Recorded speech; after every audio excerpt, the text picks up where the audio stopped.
सार्थ गणेश पुराण पूर्वार्ध वक्रतुंड महाकाय सूर्यकोटि समप्रभ निर्विघ्नं कुरु मे देव सर्व कार्येषु सर्वदा। भाद्रपद शुक्ल सप्तमी अध्याय क्रमांक 68 पासून पुढे।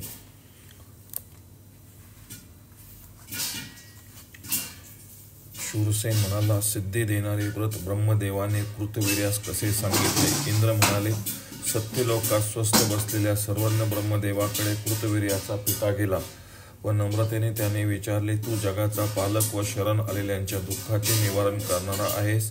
माझ्या मनातील मी तुला विचारतो, संकटात असल्यामुळे ज्याचे चित्त व्याकुळ झाले आहे किंवा आप्ताच्या वियोगामुळे ज्याचे चित्त व्यग्र झाले आहे, अशा कार्याची सिद्धी कशी होईल? तसेच दुर्लभ वस्तूची प्राप्ती, द्रव्यसिद्धी, पुत्रादींची सतत प्राप्ती, सौभाग्य यांची सतत प्राप्ती कशी होईल? संकट नाशार्थ मानवाने काय करावे? ब्रह्मदेव म्हणाले, ज्याच्या अनुष्ठानाने चिंतिलेला पदार्थ प्राप्त होतो ते सर्व सिद्धी देणारे व्रत मी सांगतो. मन प्रसन्न करून औषधी व पांढरे तीळ वाटून स्नान करावे, संकल्प करावा, गजाननाचे ध्यान करावे, वेदोक्त मंत्रांनी गणेशाची पूजा करावी. कृष्ण चतुर्थीस रात्री चंद्रोदय समयी असेच करावे. राजा म्हणाला, गजाननाची पूजा कशी करावी? ब्रह्मदेव म्हणाले, नित्य कर्म संपवून चंद्रोदय समयी गायीच्या शेणाने सारवलेल्या व मंडपीने युक्त अशा पवित्र स्थळी गणेशपीठ स्थापन करून त्याची कुंकुमा अक्षदांनी पूजा करावी. पंचरत्नयुक्त कलश स्थापून त्याच्यावर कलशयुक्त स्वर्ण पात्र ठेवावे किंवा रुपे, चांदे, बांबूचे शिप्तर व त्याच्यावर रेशमी किंवा यथाशक्ती वस्त्र ठेवावे. त्याच्यावर शास्त्रोक्त विधीने यंत्र लिहून त्यावर लक्षणयुक्त गणेश मूर्ती सुवर्णाची स्थापावी. एक दात, मोठे शरीर, सुवर्णकांती, लंब उदर, नेत्र विशाल, प्रज्वलित अग्निप्रमाणे उंदीर वाहन, शेष यज्ञोपवीत अशा गजाननाचे ध्यान व चिंतन करावे. हे देवादिदेवा, माझे संकटापासून निवारण कर. मी हे व्रत समाप्त करेपर्यंत जवळ राहा. आव्हान गणाधीशा, सर्व सिद्धी देणाऱ्या देवा तुला नमस्कार असो. हे आसन घे व माझे संकटापासून रक्षण कर. हे उमापुत्रा, मोदक प्रिय देवा, तुला मी वंदन करतो. हे पाद्य घे व माझे संकट निवारण कर. हे लंबोदरा, तुला नमस्कार असो. रत्नयुक्त व फलांनी युक्त असे अर्ध्य घे, माझ्या संकटाचे निवारण कर. गंगाधिक तीर्थातून आणलेले उत्तम जल आचमन करता घे व माझ्या संकटाचे निवारण कर. दूध, दही, तूप, मध, दक्षकरा असलेले पंचामृत घे व माझ्या संकटाचे निवारण कर. नर्मदा, चंद्रभागा, गंगा यांच्या संगमावरील जलाने मी तुला भक्तीने स्नान घालीत आहे. माझ्या संकटाचे निवारण कर. हे गजानना, गणाध्यक्षा परमेश्वरा, 2 वस्त्रांचे ग्रहण कर व माझ्या संकटाचे निवारण कर. हे विनायका, परशु धारण करणाऱ्या तुला नमस्कार असो. हे यज्ञोपवीत घे व माझ्या संकटाचे निवारण कर. हे यशपुत्रा, हे उशकवाहना, तुला नमस्कार असो. चंद्रग्रहण कर व माझे संकट निवारण कर. तूप व कुंकू लावलेले मनोहर तांदूळ अक्षता म्हणून समर्पित करीत आहे, तुला नमस्कार असो. माझ्या संकटाचे निवारण कर. चाफा, मोगरी, दुर्वा इत्यादी अनेक जातीच्या पुष्पांचे ग्रहण कर व हे गणाध्यक्षा माझ्या संकटाचे निवारण कर. हे लंबोदरा, हे महाकाया, हे धूम्रकेतो, सुवासिक धूपांचे ग्रहण कर व हे देवेशा माझ्या संकटाचे निवारण कर. विघ्नरूपी अंधकाराचा संहार करणाऱ्या देवादिदेवा, दीपाचे ग्रहण कर व हे देवांच्या राजा माझ्या संकटाचे निवारण कर. हे देवा, मोदक, अनरसे, लाडू, खीर, तुपाची पक्वान्ने यांचा नैवेद्य घे. नारळ, द्राक्ष, रसाळ व सुंदर डाळिंबादी फलांचे ग्रहण कर व माझ्या संकटाचा नाश कर. सुपारी, वेलदोडे, लवंगा व नागवेलीची पाने यांचा तांबूल घे व देवा माझ्या संकटाचा नाश कर. सर्व प्रीतिकर व सर्व सिद्धी देणारे सुवर्ण दक्षिणा म्हणून घे व माझ्या संकटाचा नाश कर. तंत्र भक्तीने 21 दुर्वा घेऊन या नावांनी अतिशांत होऊन त्या देवाची पूजा करावी. वर दिलेले गणाधिपाय नमः पासून ते विद्याप्रदाय नमः पर्यंत 21 नावांनी 21 दुर्वा वाहाव्या. हे ईश्वरा, कापराच्या ज्योतीने युक्त व सर्व पापांच्या ओघांचा नाश करणारे हे निरांजन घे व मला संकटापासून सोडव. चंपक, अशोक, बकुल व पारिजात यांची पुष्पांजली घे व मला संकटापासून सोडव. हे गजानना, तूच विश्व निर्माण करतोस, पालन करतोस व संहार करतोस. हे विश्वरूप देवा, तू सर्वता प्रकाशमान होतोस. स्तुती तेजस्वी गणनाथ ईश्वर, विघ्नेश्वर, विघ्नांच्या नाशाविषयी दक्ष, भक्तांच्या आरतीचा घात करणारा, भक्ती व मोक्ष याविषयी दक्ष, विद्यादाता, वेदनिधान अशा तुला नमस्कार असो. ह्याप्रमाणे यथाशास्त्र स्तुती करावी व पुन्हा पुन्हा प्रणाम करावा. यथाशक्ती 21 प्रदक्षिणा कराव्या. हे गणेशा, जे मूळ खरोखर तुला व न पूजिता इष्टार्थ सिद्धीची इच्छा करतात ते खचितच या ठिकाणी नष्टच झाले आहेत, कारण तुझा सर्व प्रभाव मी जाणला आहे. द्विजातील मुख्य व सर्वसिद्धी देणारा असा तू आचार्य आहेस. यास्तव हे ब्राह्मणा, हे वायन घे व माझ्या संकटाचे निवारण कर. फल, पुष्प, अक्षता यांनी युक्त व दक्षिणेसह असे हे उदक विशेष अर्ध्य म्हणून मी अर्पण केले आहे. माझे संकटापासून रक्षण कर. हे हेरंबा, ओम नम. हे मधाच्या योगाने आनंदित झालेल्या देवा, संकटापासून माझे रक्षण कर. नंतर बुद्धिमानाने चारी बाजूस इंद्रादी लोकपालाची पूजा करावी. शिजवलेले मूग व तिळाने युक्त असे मोदक तुपात तळून भक्ष्याने व यथाशक्ती तांबूल द्यावा. नंतर 21 दुर्वा भक्तीने अतिशांत चित्त होऊन या नावाने देवाचे पूजन करावे. हे उमापात्रा पुत्रा, हे अभय देणाऱ्या, हे एकदंता गजानना, हे मूषकवाहना विनायका, हे ईशपुत्रा, हे सर्व सिद्धी देणाऱ्या लंबोदरा, वक्रतुंडा, पापनाशका, विघ्न विध्वंसक करणाऱ्या, हे विश्ववंद्या, हे देवांच्या ईश्वरा, हे गजवदना, नागांचे यज्ञोपवीत धारण करणाऱ्या, भालचंद्रा, परशु धारण करणाऱ्या, सर्व विद्या जाणणाऱ्या, विघ्नांच्या अध्यक्षा, तुला नमस्कार असो. याप्रमाणे प्रत्येक नावाने एक एक दुर्वा व्हावी. यथाशक्ती पूजन केले आहे. त्या योगे तू प्रसन्न हो. माझ्या मनातील मनोरथ पूर्ण कर व प्राप्त झालेल्या सर्व दुष्ट विघ्नांचा नाश कर. माझ्या शत्रूच्या बुद्धीचा नाश व मित्रांचा उदय कर. अशी विनंती करून देवेशास वारंवार प्रणाम करून व्रतकर्त्याने अष्टोत्तर शतहोम करावा. व्रत संपूर्ण होण्याकरता मोदक, लाडू किंवा वड्याचे 21 फलासह वाण द्यावे. ते लाल वस्त्राने झाकून आचार्यास समर्पण करावे. हे गणाधिपा, सर्व संकल्पामध्ये सिद्धी देणाऱ्या तुला नमस्कार असो. या वायन दानामुळे माझे संकट हरण कर. नंतर पुण्यरूप कथा ऐकावी व शांत चित्ताने अर्ध द्यावा. ही तिथीतील उत्तम देवी गणेशाच्या प्रिय वल्लभे, माझ्या संकटाचे हरण कर. या अर्ध्याचा स्वीकार कर. माझ्या संकटाचे हरण कर असे म्हणून देवास अर्ध द्यावे.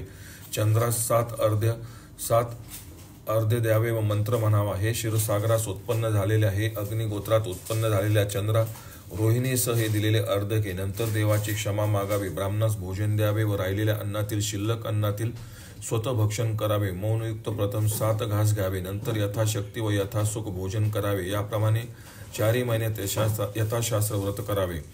पूर्वी हे व्रत कोणी केले, भूलोकी याची प्रसिद्धी कोणी केली, याच्या अनुष्ठानाचे कोणते पुण्य व फल मिळते. ब्रह्मदेव म्हणाले, राजा, पूर्वी स्कंद गेला असता शंकराच्या सांगण्यावरून पार्वतीने हे व्रत 4 महिन्यात केले. 5व्या महिन्यात तो भेटला. समुद्राचे प्राशन करण्याची इच्छा करणाऱ्या अगस्तीने पूर्वी 3 महिने हे व्रत केले. विघ्नेश्वराच्या प्रसादाने त्याने समुद्र प्राशन केला. पूर्वी 6 महिने नळास दमयंतीने शोधले व हे व्रत केले. नंतर तिने नळास पाहिले. पूर्वी प्रद्युम्नाच्या पुत्राला चित्रलेखेने नेले. तेव्हा शोक करणाऱ्या प्रद्युम्नास रुक्मिणी म्हणाली, पुत्रा, आपल्या घराण्यात कोणते व्रत आहे ते. तू 6 दिवसाचा बालक असताना पूर्वी शंभासुराने नेले. तुझ्या वयोगामुळे होणाऱ्या दुःखाने हृदय व्यथित झाले. मी बाळाला कधी पाहिन असे झाले. दुसऱ्या स्त्रिया पुत्रास पाहून माझ्या बाळास मी कधी पाहिन असे झाले. अशी चिंता करीत असता अनेक वर्षे गेली. नंतर माझ्या दैवयोगामुळे लोमश मुनी आले. त्यांनी मला उत्तम संकष्टी चतुर्थी व्रत सांगितले. सर्व चिंता हरण करणारे हे व्रत मी 4 वेळ केले. त्याच्या प्रसादामुळे तू 100 युद्धास मारून आला. तूही हे व्रत कर, म्हणजे तुझा पुत्र कोठे आहे ते समजेल. ब्रह्मदेव म्हणाले, तेव्हा गणनाथास संतुष्ट करणारे हे व्रत प्रद्युम्नाने केले. त्यामुळे बाणासुराच्या नगरात त्याचा पुत्र अटकेत आहे असे नारद मुखाने समजेल. उद्धवाच्या सांगण्यावरून कृष्णाने हे उत्तम व्रत केले. कृष्णपूर्वी ईश्वराशी संग्राम करण्यास भीत होता. नंतर हे व्रत केले व लागले शोणितपुरात जाऊन बाणासुराच्या संग्रामात जिंकून उशेस अनिरुद्धास आणले. सृष्टीची इच्छा करणाऱ्या मीही व्रत केले व या व्रताचा प्रभावाने नाना प्रकारची सृष्टी केली. तात्पर्य, विघ्न नाशा करता देव, असुर, मानव, ऋषी, दानव, यक्ष, किन्नर, राक्षदादींनीही हे व्रत केले. कष्टकर आपत्ती आली असता तिच्या शांततेत हे व्रत करावे. यांच्यासारखे सर्व सिद्धी देणारे व्रत या लोकी नाही. तपदान, जपतीर्थ, मंत्र व विद्या यातील कोणी या व्रताची बरोबरी करू शकत नाही. असो, ही कथा ऐकून मौनपणाने भोजन करावे. हात गुडघ्याच्या आत घेऊन गणेशाचे मनात चिंतन करावे. ब्राह्मणाच्या भोजनानंतर जे राहिले असेल ते अन्न बांधवास भक्षण करावे. असे केल्याने थोड्याच महिन्यात कार्यसिद्धी होते, यात संशय नाही. जास्त बोलण्याचे काय कर्तव्य, याच्यासारखे शीघ्रसिद्धी देणारे दुसरे व्रत नाही. याचा अभक्त, नास्तिक व शट यास उपदेश करू नये. पुत्र, शिष्य व भक्तियुक्त साधू याचे अवश्य सांगावे. राजा, तू मला प्रिय आहेस. तू धर्मिष्ठ, क्षत्रिय, श्रेष्ठ व लोकांचे कार्य करणारा आहेस, म्हणून तुला उपदेश केला. सर्व व्रतांच्या पूर्वी तू याचेच अनुष्ठान कर, म्हणजे तुझी सर्व इष्ट कार्य सिद्धी होतील. मी हे खोटे सांगत नाही. सारांश, जेव्हा जेव्हा कोणी स्त्री पुरुष कार्य उद्भवेल असे पाहिल तेव्हा तेव्हा त्याने सद्व्रत करावे, म्हणजे मनात इच्छलेली सर्व कार्य सिद्ध होतील. कारण विघ्नहर प्रसन्न झाल्यावर दुर्लभ ते काय आहे. तेव्हा त्या राजाने सर्व दुःखांचा शांतर्थ ते व्रत यथाशास्त्र केले व व्रताच्या प्रभावामुळे त्याने वैर्यात जिंकले. पुत्रासह निष्कंटक राजाचा उपभोग घेतला. राजा म्हणाले, या व्रताचे उद्यापन कसे करावे? ब्रह्मदेव म्हणाले, व्रत संपूर्ण व्हावे म्हणून पहिल्या 5व्या किंवा 7व्या महिन्यात उद्यापन करावे. पूर्वीच्या विधीनेच पूजन करावे, म्हणजे पुष्पाची मंडपी करून ती नाना प्रकारच्या वस्त्रांनी चित्र विचित्र करावी, रंगीत सर्वत्र भद्र करावे व त्यात कलशावर देवेंद्राची चंदन, पुष्प, नारळ इत्यादींच्या योगे पूजा करावी. अर्ध्य द्यावे. अर्ध्याचे मंत्र हे उत्तम तिथी देवी, गणेशाच्या प्रिय वल्भे, माझ्या संकटाचे हरण कर. हे अर्ध्य घे, तुला नमस्कार असो. हे मोदक प्रिय लंबोदरा, माझ्या संकटाचे हरण कर. हे अर्ध्य घे, तुला नमस्कार असो. हे शिरोदक, सागरातून उत्पन्न झालेल्या व अत्री गोत्र चंद्रा, तुला रोहिणीस अर्ध देत आहे. नंतर भक्ष्य, भोज्य, लेह, पेय व चोष्य पदार्थ व अनेक फळे समर्पण करून गणनायका संतुष्ट करावे. पुढे आचार्य 21 ऋतुज्वाधारे गणानंत्वा या मंत्राने 10,000 अथवा मूलमंत्राने 1000 किंवा त्याहीपेक्षा अर्धा किंवा 108 होम करून बलिदान द्यावे, पूर्णाहुती द्यावी, वसुधरा जोडावी व होमाचे शेष कृत्य संपून नंतर ब्राह्मण भोजन घालावे. 2 वस्त्रे, दक्षिणा, आसन यासह कलश देवा. द्रव्याविषयी लबाडी करू नये. आचार्यास भोजन, वस्त्र, अलंकारादी देऊन पूजन करून फलासह वायन द्यावे. पायसाने भरलेले व लाल वस्त्राने वेष्टित असे पात्र व गणेशाची सुवर्णाची प्रतिमा व दक्षिणेसह त्यास समर्पण करावे. व्रत संपूर्ण व्हावे म्हणून 256 मुठी तीळ द्यावे. नंतर भूषणासह सवत्स कपिला गाय द्यावे व शेवटी विघ्नेश प्रसन्न व्हावा म्हणून ब्राह्मणाची क्षमा मागावी. याप्रमाणे व्रताचे उद्यापन केले असता अश्वमेध यज्ञाचे फळ मिळते. ब्रह्मदेव म्हणाले, याप्रमाणे लोकोपकार करता मला व्रत सांगितले तेव्हा मीच तुला सांगत आहे. पुत्र व्हावा म्हणून या व्रताचे अनुष्ठान कर. इंद्र म्हणाले, पित्याने सांगितल्याप्रमाणे कृतवीर्याने ते व्रत केले. पंडितांनी सांगितल्याप्रमाणे सुवर्णाची सिद्धी बुद्धी युक्त गणेश मूर्ती मोठ्या मंडपामध्ये स्थापिली. त्यावेळी कोठे ब्राह्मण वेद पठण करीत होते, कोठे पुराण, कोठे नृत्य, गायन, वाद दोन्ही चालू होते. कोणी जागे करता भांडत होते, कोणी मध्यस्थी करत होते. राजाने परममंत्राचा जप केला. जप, हवन, पूजन करून असंख्य ब्राह्मणास भोजन अलंकारयुक्त 10,000 गायी दिल्या. दीन, अंध, दरिद्री यांना अन्न व दाने दिली.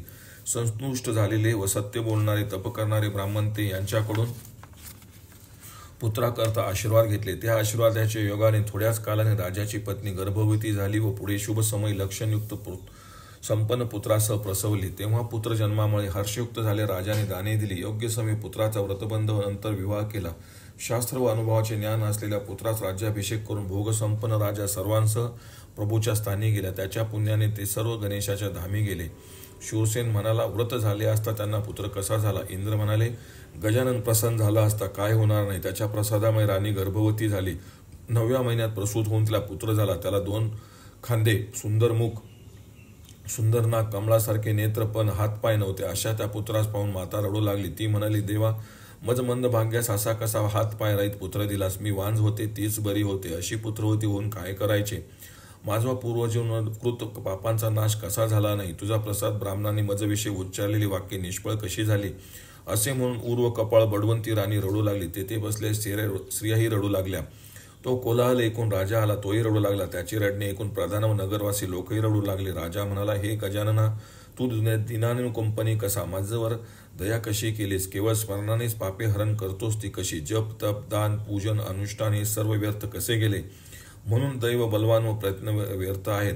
कर्मगती समजत नाही. तेव्हा काय होईल याचा नेम नाही. पर्वत पोखरून उंदीर मिळावा तसा आजन्म प्रयत्न करून हा पुत्र प्राप्त करून घेतला. तेव्हा शोकाकुल झालेला राजास प्रधान म्हणाला, राजा, शोक पुरे. होणारी गोष्ट अन्यथा कशी होणार? काय रामचंद्र मृगास जाणत नव्हते, पण त्यांच्या मागोमाग ते गेलेच.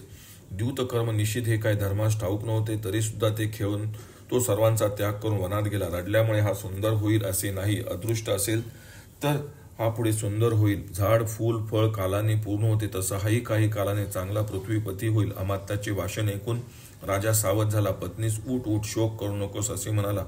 प्रसन्न मनाने उत्तम ब्राह्मणास बोलून गणेश पूजन, स्वस्ती वाचन, वृद्धिशास्त्र करून पुष्पे, अलंकार, वस्त्रे, गायी, रत्ने व अनेक दाने दिली. मित्र, आप्त, सेवक, वाद्य वाजून उपजीविका करणाऱ्यास वस्त्रे व इनामे दिली.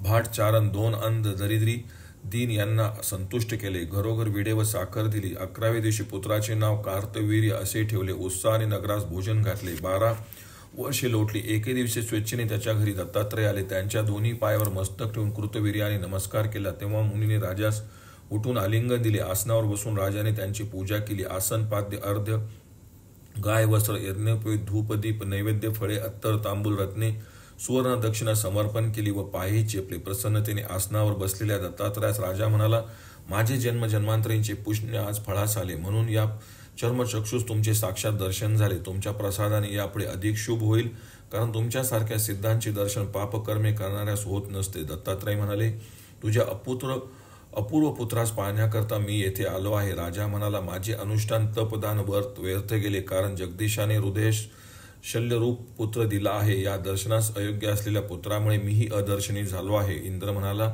राजाने बालकास आणून मुनीस दाखवले. पुत्रास पाहून मुनीने नेत्र झाकले व ध्यान बलाने त्याचे कर्म जाणले. मुनी राजास म्हणाले, हा पुत्र सर्वांस जिंकून करता होणार आहे. संकष्टी चतुर्थी व्रताच्या वेळी जागरण करीत असता तू जांभई दिलीस, पण आचमन केले नाहीस. तू व्रतराजाची निंदा केलीस, त्यामुळे हा पुत्र अंगहीन झाला आहे. आता हा अंगयुक्त होईल. राजा म्हणाला, तुम्ही सत्य सांगितलेच. आता ज्याच्यामुळे हा अंगयुक्त होईल असा उपाय सांगा. इंद्र म्हणाले, मुनीने एकाक्षरी मंत्र बालकास दिला व म्हणाले, या मंत्राने गणेशाच्या भक्तीने आराधना कर. उपवास व एकभुक्त असा नियम कर. नंतर तो देव तुला दर्शन देईल. त्याची दृष्टी पडताच तू दिव्यदेही होशील. असे म्हणून राजाचा निरोप घेऊन मुनी गुप्त झाले. नंतर तो पाय नसलेला बालक कृतवीर्यास म्हणाला, मला वनात पोहोचव. मी गजाननाच्या प्रसादाकरता अनुष्ठान करतो. ते ऐकून त्याची आईबाप रडले. पालखीत बसून त्यास वनास पाठवले. सेवकांनी बालकास पर्णकुटीत बसविले. ते नगराकडे गेले. तपाचा निश्चय करून ते बालक तेथेच राहिले. इंद्र म्हणाले, गुरुने उपदेशलेल्या मंत्राचा जप व ध्यान निश्चल निष्ठापूर्वक त्याने केले. वायुभक्षण किंवा निराहार करणारा तो राजपुत्र, मातीचे ढेकूळ किंवा पाषाणाप्रमाणे तप करणारा, हातपाय नसणारा अशा बालकाने 12 वर्ष पूर्ण तप केले. ते निर्वाण पाहून गजानन प्रवालमय मूर्तिरूप होऊन सरोवरातून वर आले. निष्ठा व भक्तीने संतुष्ट झालेले देव म्हणाला, सिंह, वाघ, वेली, वृक्ष असलेल्या निर्जन वनात तू 12 वर्षे तप केलेस. तुला मी वर देतो. देहभानावर आलेला तो पुत्र देव व ऋषी ऐकत असताना म्हणाला, तुझ्या चरणाच्या ठाई अनन्य भक्ती व आई वडिलांची संतोषासाठी माझ्या शरीरात सुंदरता दे. इंद्र म्हणाले, ते ऐकून तो मायावी गजानन सूक्ष्म रूप धारण करून बालकाच्या उदरात शिरला. तोच पुत्र दिव्यदेही झाला, सहस्रभुजायुक्त झाला. तो 2 सरळ पाय व पर्वतासारखा धिप्पाड शरीराचा बनला.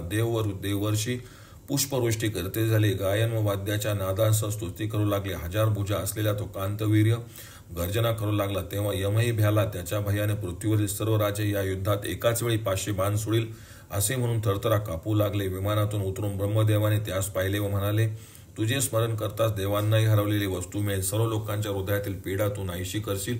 तू साक्षात विष्णुरूप आहे. सहस्रार्जुन या नावाने 3 लोकात कल्प समाप्त होई तो प्रसिद्ध होशील. साधूचे रक्षण, शरणागताचा पालक, शत्रू जिंकणारा असा तू भूमंडलाचा अधिपती होशील. असे अनेक वर देऊन देवगण गुप्त झाले. हत्ती, घोडे, पालख्या, छत्र, चामर, मशाली, रथ इत्यादी भेटी घेऊन राजे आले. नंतर त्याने मोठे मंदिर बांधून गणेशाची प्रवालमण्यांची मूर्ती ब्राह्मणाद्वारे बसवली. प्रवाल गणप असे नाव ठेवले. पूजेकरता ठेवलेल्या ब्राह्मणास गाव दिले.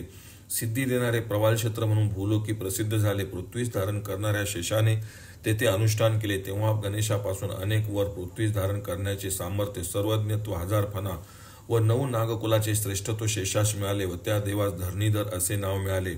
हे श्रवण स्मरण करणाऱ्यांच्या कामना पूर्ण होतात. त्या सर्व ब्राह्मणांचे पूजन करून आलेल्या राजास विचारून सहस्रप्रभू मात्या पित्यास भेटण्याकरता गेला. त्यात अशा पुत्रास पाहून नगरवासी व आईबाप आनंदित झाले व मुख्य ब्राह्मणास अनेक दाने दिली. इंद्र म्हणाले, संकष्टी चतुर्थीचा अद्भुत महिमा तुला सांगितला. हा शुभ महिमा कृतवीर्याच्या पुत्रापासून मृत्यूलोकी आला. या व्रताचा देवगण व चंद्रसेनादी राजे यांनी अनुभव घेतला आहे.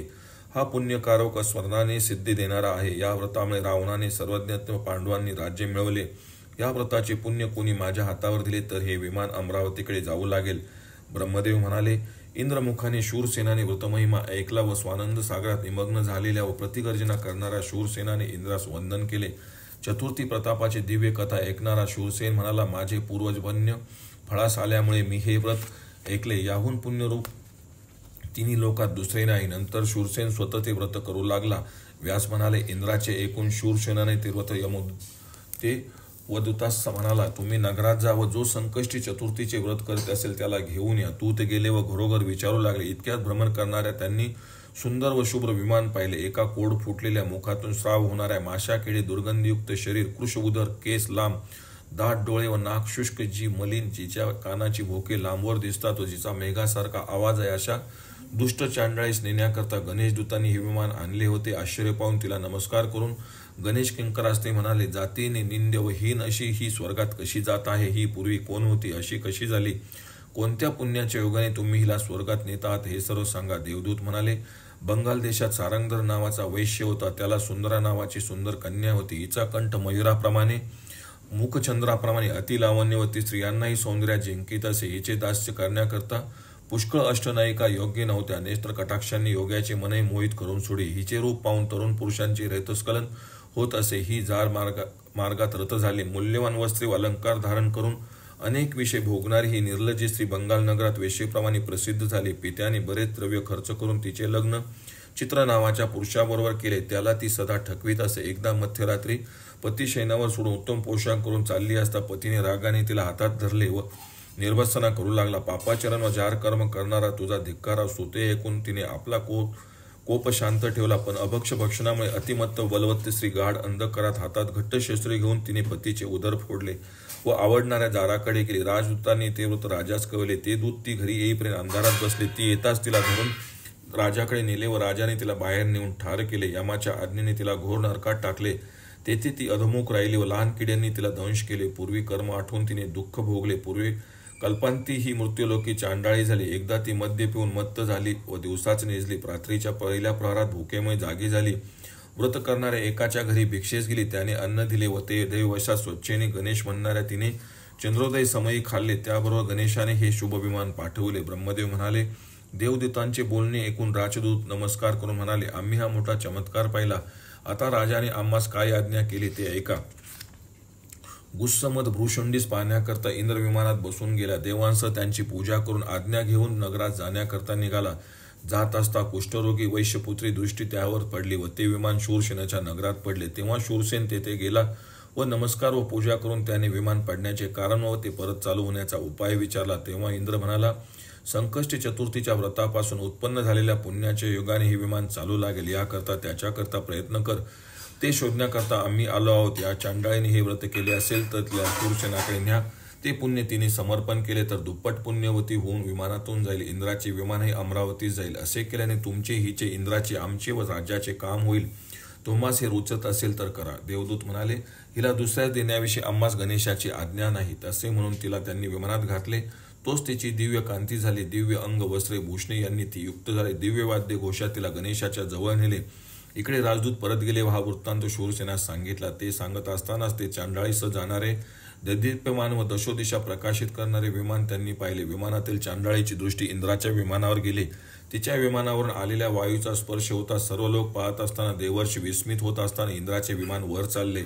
इंद्र अमरावतीस व स्वस्थळी गेला. दिव्य देह धारण करणारी चांडाळी संकष्टी चतुर्थी व्रताच्या पुण्यामुळे पापाचा त्याग करून विनायकाच्या धामी गेली. हे संकष्ट नाशन जो ऐकतो व इतरांकडून ऐकवितो त्याच्या सकल कामना परिपूर्ण होतात. ब्रह्मदेव म्हणाले, व्रताचा महिमा पाहून व ऐकून हे व्रत स्वतः करावे असा मनात येऊन तो राजा वसिष्ठास म्हणाला, मला संकष्टी चतुर्थीच्या व्रताकरता मुहूर्त सांगा. येथे तत्काल अनुभव देणाऱ्या त्या व्रताचे अनुष्ठान करावे अशी मी इच्छा करतो. वसिष्ठ म्हणाले, माघ कृष्ण चतुर्थीस मंगळवारी सर्व सिद्ध देणारे व कामना पूर्ण करणारे व्रत कर. साहित्य जमून तो भक्तिमान राजा वसिष्ठाने सांगितलेला तो शुभ दिवस आला असता पत्नीस व्रतास आरंभ करता झाला. प्रातस्नान, नित्यकर्मे, गणेश पूजन व स्वस्ती वाचन करून वसिष्ठांची पूजा केली. त्याच्या आज्ञेप्रमाणे सर्व साहित्य जुळून गणेशाचे ठाई मन स्थिर करून तो त्यांच्या नामजपात तत्पर राहिला. सूर्यास्त होईपर्यंत एका अंगठ्यावर उभा राहिला. पुनस्नान व सायं संध्या करून वसिष्ठासह पूजेस प्रारंभ केला. केळीचे खांब, अलंकार, वस्त्रे, छत्र, चामरयुक्त मंडप करून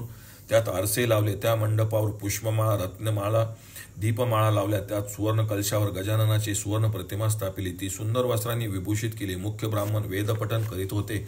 गवई गात होते. वाद्य वाजत होते. स्त्री पुरुष नाचत होते. वैदिक व पौराणिक मंत्रांनी मूर्तीची षोडशोपचार पूजा केली. मोदक, अनारसे, लाडू, खीर, तोंडी लावणे व पंचामृतासह नैवेद्य. नंतर सुवासिक जल गजाननाच्या संतोषासाठी समर्पण केले. नंतर फळे, सुपारी, विडा, रत्न, सुवर्ण दक्षिणा, दुर्वा, निरांजन, मंत्र, पुष्पांजली समर्पण केली. तिथीस व गणनाथास व चंद्रास अर्ध दिले. ब्राह्मणांची पूजा केली. भोजन घातले. 10,000 गायी, वस्त्रे, अलंकार, दक्षिणा दिली. नंतर मित्र बांधवांसह भोजन केले. रात्री गीत, वाद्य, कथा यांच्या योगे जागरण केले.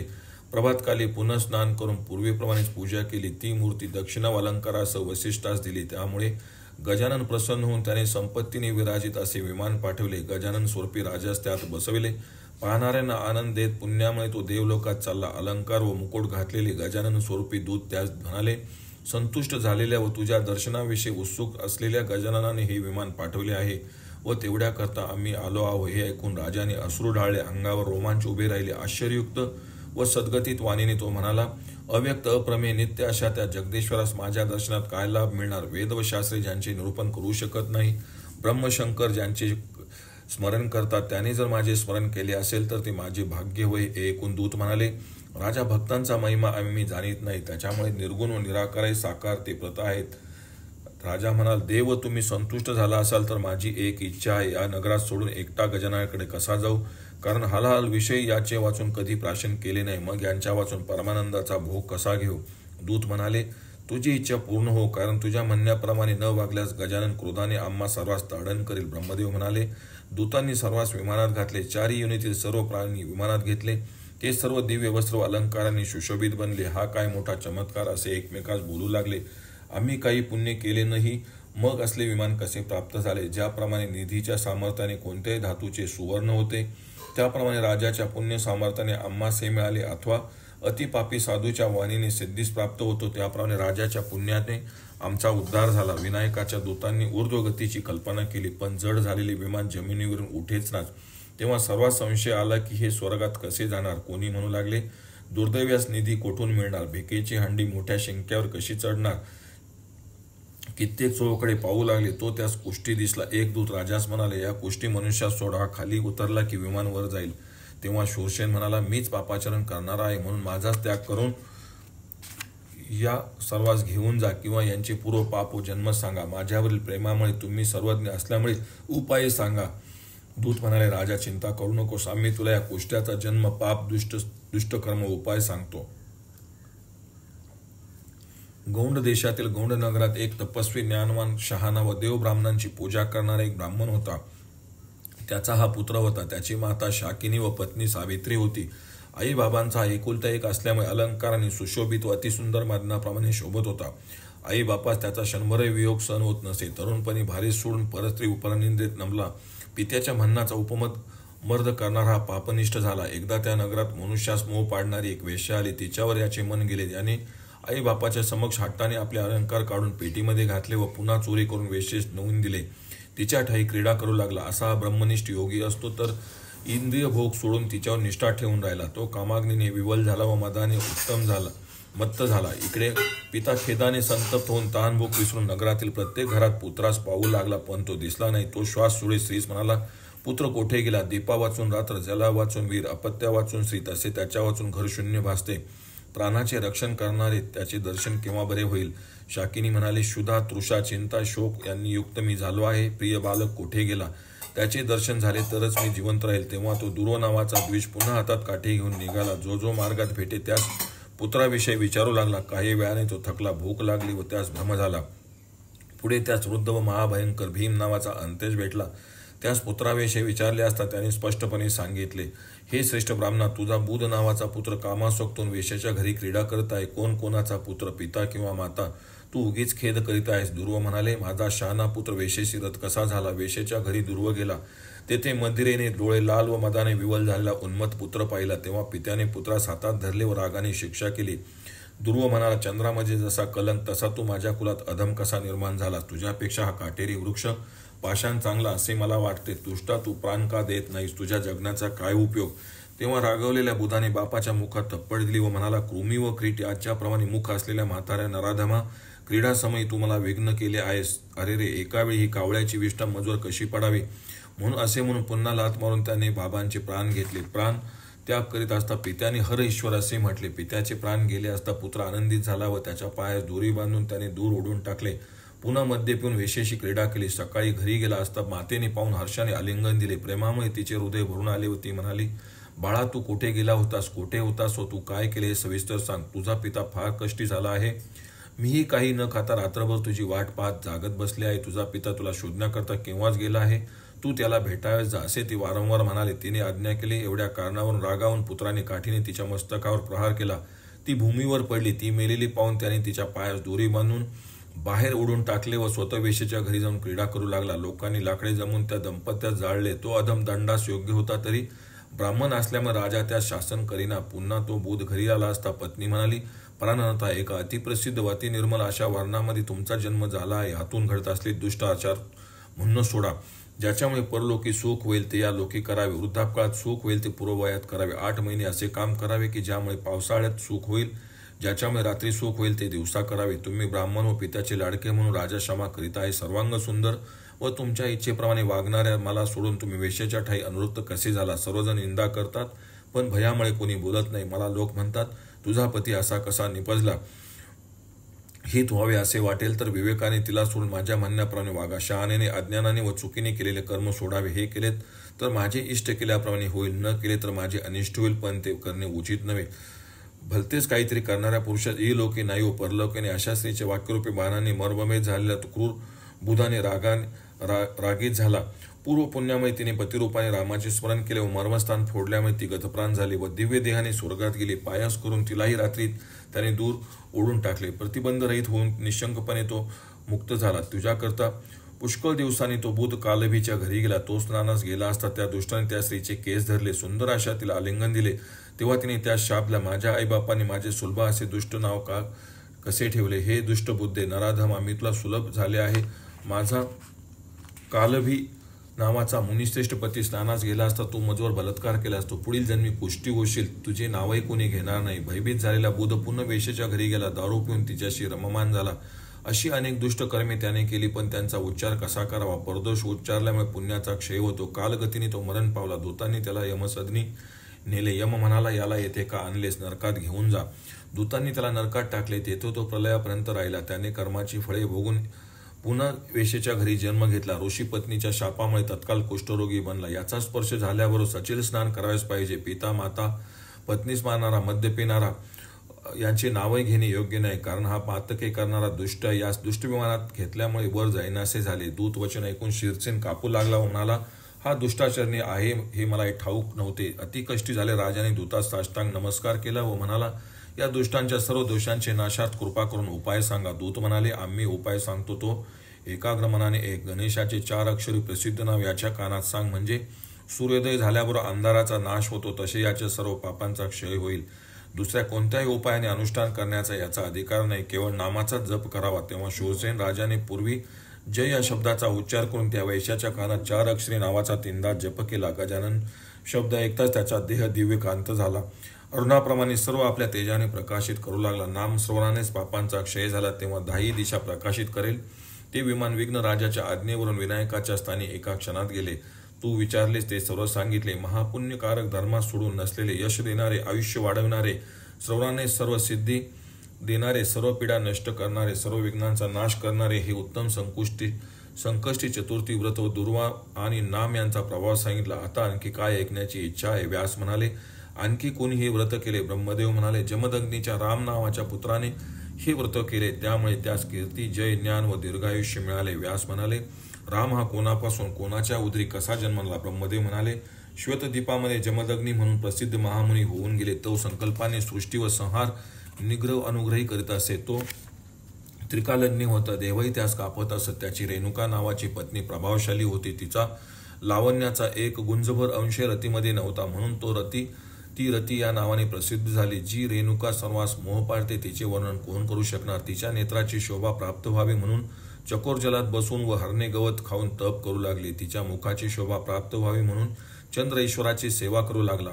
ती अनादि निधना देवी, मूल प्रवृत्ती व ईश्वरच होती. तिच्या उदरी साक्षात ईश्वररूप उद्धार जमदग्नीपासून योगेश्वर विष्णूसारखा राम नावाचा पुत्र जन्मला. तो सुंदर व जणू मदननाशक शंकरच होता. माता पित्याचे वचन मानणारा, बल व पौरुषयुक्त, देव, ब्राह्मण, गुरु, ज्ञानी, गायी यांची पूजा करणारा, वेदशास्त्रे व स्मृतीचे पठन करणारा, बोलण्यात बृहस्पती, क्षमेने पृथ्वी, समुद्रासारखा गंभीर, पित्याची आज्ञा पाळणारा होता. रामाने माता पित्याची आज्ञा घेऊन अनेक विद्यांचा अभ्यास करण्याकरता तो नैमिषारण्यात गेला. त्याच्या प्रतापामुळे भूमंडल त्यास वश झाले. एकदा महाबलवान राजा कार्तवीर्य, जो विष्णूचा अंश सर्वांश देणारा, त्याच्या ठाईस लक्ष्मी स्थिर होते. जोरानात शत्रूस ठार करणारे 500 बाण सोडित असे. इंद्रादी देवगणात सेव्य, पौरुष व बलवान, ज्याचे असंख्य गज, रथ, घोडे, पायदळ होते. तो जात असताना मेघ पावसाळ्यात धाराच्या योगाने अंतरिक्ष आच्छादित करतात, तसे त्याचे सैन्य भूतल आच्छादित करो. सिंहाचा शब्द ऐकून हत्ती पळतात, तसे त्याच्या शंखाचा शब्द ऐकून शत्रू पळून जात.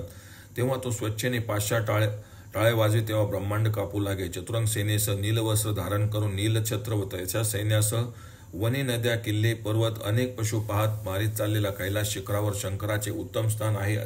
तसेच सह्याद्री शिखरावर उत्तम आश्रम त्याने पाहिला. हे स्थान कोणाचे हे असे सेवकास विचारले असता ते म्हणाले, शाप व अनुग्रह समर्थ सूर्यासारखा जमदग्नी मुनी येथे आहे.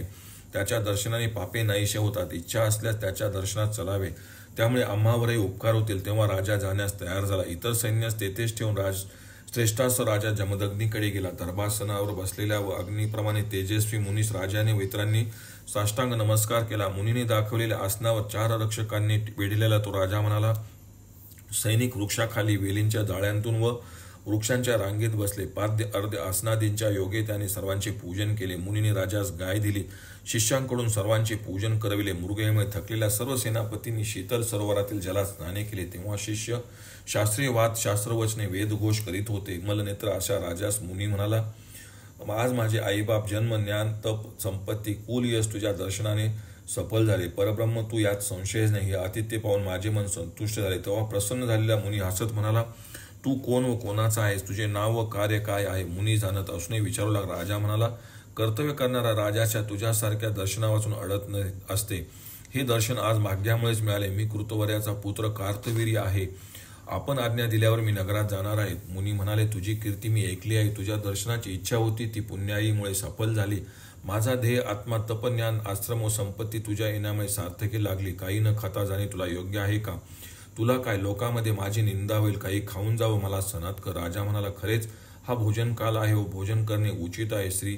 क्षत्रिय ब्राह्मणाच्या घरी अन्न नसले तरी पाणी मागावे व प्यावे असे तरी या असंख्य सेनापती सोडून मी पाणी पिणार नाही. व मग भोजन कुठले? तुम्ही सर्वांस भोजन घालण्याची शक्ती नाही हे मी जाणतो. तुझ्या दर्शनाने मी कृतकृत्य झालो. आता जातो.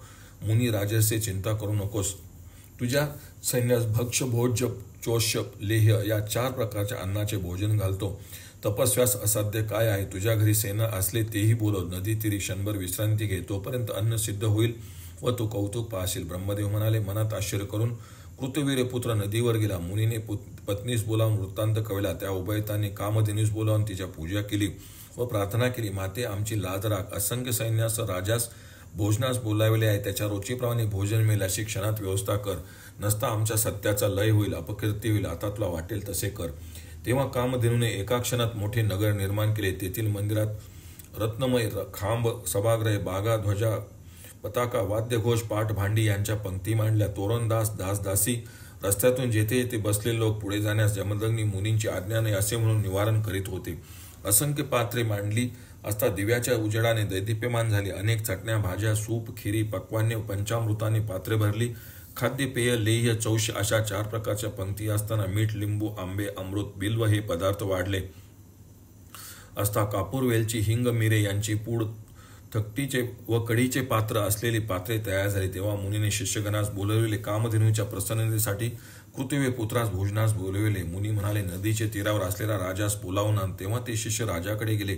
प्रणामाचे ग्रहण करून व आशीर्वाद देऊन मुनींची आज्ञा सांगितली. तू भोजनास चल. मधुरादीप षड्रसांनी पूर्ण असंख्य पात्रे वाढलेली आहेत. राजा उठला. त्याने सैन्यास बोलविले. सर्वांनी स्नान करून मुनीच्या घराकडे चालले. त्रैलोक्यात कधीही न पाहिलेले व न ऐकलेले मुख्य प्रवेशद्वार पाहिले. द्वारपालांनी प्रतिबंध केला, पण शिष्यांनी त्याचा निषेध केला. राजा भोजनालयात गेला. मध्ये उभा राहून मुनींची संपत्ती पाहून मनात म्हणाला, अशी संपत्ती हरिहर व ब्रह्मदेवाकडे नाही. मुनी पुढे आला. प्रत्येकास पात्रात बसविले. राजा, सेनापती व इतर हीन वर्णाचे लोक या सर्वांनी पात्रे देवविली. सर्व बसले. राजासही बसले. वाद्य वाजत असता भोजन करू लागले. कधी न पाहिलेले अन्न, गोड फळे, मुळे खाता असता हे काय आहे, हे काय असे विचारू लागले. एका प्रहारात हे सर्व कसे करता झाले असे आश्चर्य मानू लागले. भोजन करून तृप्त झाल्यावर पानात अन्न टाकले. भोजन आटोपताच शिष्यांनी प्रत्येक पानापुढे हात धुण्याकरता भांडी व पाणी व सुंदर काड्या ठेवल्या. उरलेले अन्न हत्ती, बैल व घोडे यांच्या समूहास दिले. नंतर दुसऱ्या एका विस्तीर्ण व ज्यात बसास घातले आहे अशा ग्रहात बसून त्यांनी ऊस, द्राक्ष, आंबे, फणस, डाळिंबे खाल्ली. नंतर विड्याची पाने, वेलची, लवंग, कापराचे चूर्ण, कात व सुपारी खाल्ली. मुनीने नंतर प्रत्येकास योग्य त्याप्रमाणे अलंकार व वस्त्रे दिली. राजास अमूल्य आहेर केला. मुनी म्हणाले, वनात राहणाऱ्या मी विष्णुरूप राजास काय भोजन द्यावे, पण माझ्या म्हणण्यास मान देऊन जमदग्नी मुनींच्या घरी सैन्यासह भोजन केले. असे त्रैलोक्यात यश केले. अतिपुण्यदानास साधू म्हणत. मोठ्याने जर शूद्र मनुष्याचे म्हणणे ऐकले तर तोही साधुते प्राप्त होतो, कीर्ती होते. माझे म्हणणे केल्याने तुझेही अरिष्ट दूर केले आहे. हे ऐकून आश्चर्यचकित झालेला राजा विचारू लागला, पूर्वी तर येथे काहीच दिसत नव्हते, मग तुम्ही मायेने की तपसामर्थ्याने निर्माण केले, खरे सांगा. मुनी म्हणाले, मी थट्टेतही खोटे बोलत नाही, हे सर्व कामधेनूने केले. ब्रह्मदेव म्हणाले, दैव अनुकूल नसते त्यास दुष्टी बुद्धी उत्पन्न होत असते. दुष्ट ग्रहाने केलेले अनिष्टच होणार. सैन्य अश्वादीस भोजन करून तृप्त झाले राजा कामधेनूसून घेऊन जाण्याची इच्छा करू लागला. राजा म्हणाला, ज्याचे चित्त शांत आहे, कंदमुळे फळे खाणारे, निष्प्रभ मनाने उत्पत्ती व संहार करणारे, जितेंद्रिय व सर्वज्ञ मुनीस धेनूचा उपयोग नाही. वनातील वायू हे ज्याचे भक्ष्य, अशा मोक्ष साधन करणाऱ्या व वेदाभ्यासाली संपत्ती कशाला. शास्त्रे शिकवणारा, योगाभ्यास करणारा, धर्मशास्त्राचा अर्थ सांगणाऱ्यास कामधेनू काय करायची. मोठी वस्तू मोठ्या कार्याकरता उपयोगी असते, ती मोठ्या मनुष्याजवळच असावी. अरण्यात राहणाऱ्या तुला मोठे रत्न उचित नाही, म्हणून हे ब्राह्मणा ही धेनू मला दे. माझ्याजवळ असली तरी तुझीच आहे असे मनात समज. मर्यादा रक्षण कर. मी हे सर्व तुझ्या समोर बोललो आहे. नसता बलशाली व आपापल्या किंवा परराष्ट्रात चतुरंग सेनेसह असलेल्या राजास त्रिभुवनात अग्राह्य काय आहे. तू या दुष्टबुद्धी कार्तवर्याचे वचन ऐकून तुपाने अग्नी पेटतो तसा जमदग्नी क्रोधाने जळू लागला. लाल नेत्र करून म्हणाला, मी तुला साधू व शुद्ध महाराजा समजून भोजनास बोलवले, पण बगड्यासारख्या तुझ्या मनातील कौटिल्य मला समजले नाही. कोकिळ कावळ्याच्या पोराला मायेने पोचते, पण शेवटी ते पोर काकरूपाने भक्ष्य अभक्ष्य यात रममान होते. त्याप्रमाणे मी भ्रांत झालो आहे, कारण कोणीही न पाहिलेली व न ऐकलेली व न अनुभवलेली अशी ही राजमित्रता मी संपादन केली. मुनी म्हणाले, तू साधूच्या मार्गाने अवलंबन करून उपकार करावास, पण आत्मघात पुढे करून तू कामधनीची इच्छा करीत आहेस. तू अप्राप्य वस्तूची इच्छा करून भ्रांत झाला आहेस. त्रैलोक्य नाशाचे पाप तुझ्या मस्तकी पडेल. तुझ्या वाणीरूपी बाणांनी विद्ध झालेला राजा मुखातून अग्नी ओकीत रागाने म्हणाला, हे शटा, मी कोणाचे दुष्टवचन सहन करीत नाही, पण काय करू, तू द्विज असल्यामुळे हे सहन केले. नंतर राजाने दूतास आज्ञा केली, धेनूस खांबापासून सोडून मचळ आणा. तेव्हा दूतांनी गायीस वेढिले, पण तिच्या फुत्कारानेच ते प्राण सोडून स्वर्गलोकी गेले. काही राजदूतास तिने क्रोधाने जाळले. तिच्या श्वासामुळे कित्येक अंतराळात भ्रमण करू लागले. त्यामुळे सूर्य आच्छादित होऊन काही समजेनासा झाला. दिशा अंधकारल्या, आकाश भासेना, भूकंप झाला, कापू लागलेले वृक्ष पडले. तेव्हा भयभीत झालेले सेनापती दाही दिशास पळून गेले. इतक्यात कोणी त्या गायीस चाबकाच्या वादीने मारले. तेव्हा ती उड्या मारीत हत्तीच्या समूहात जसा सिंह किंवा सर्पामध्ये गरुड तशी सैन्यातून धावू लागली. तेव्हा वीरामध्ये हाकार उडाला. तेव्हा महाबलवान कार्तवीर त्यांना म्हणाला, भिवू नका. मी आनंदात शंख वाजवीत असता भ्यालेली कामधेनू मंदिरात जाईल. कामधेनू म्हणजे काय पदार्थ आहे, माझे कौतुक पहा. नादाने त्रैलोक्य भरून टाकून त्याने शंख वाजवला, पण कामधेनू त्यास भ्याली नाही. तेव्हा राजसेवकांनी काठ्या व लोखंडाच्या सळ्याने त्या गायीस मारले. तिच्या शरीरावर जेथे ते प्रहार होत होता तेथून चिलकते घातलेले सर्व शस्त्रांनी संपूर्ण अनेक वीर बाहेर पडले. तिच्या केसापासून शक, बर्बर व पायांच्या एका भागापासून लुटारू उत्पन्न झाले. साम्राश अनेक यवनांच्या जाती व दुसरे वीर घोडे, हत्ती, रथी उत्पन्न होऊन कार्तवीर्याच्या सैन्याशी लढू लागले.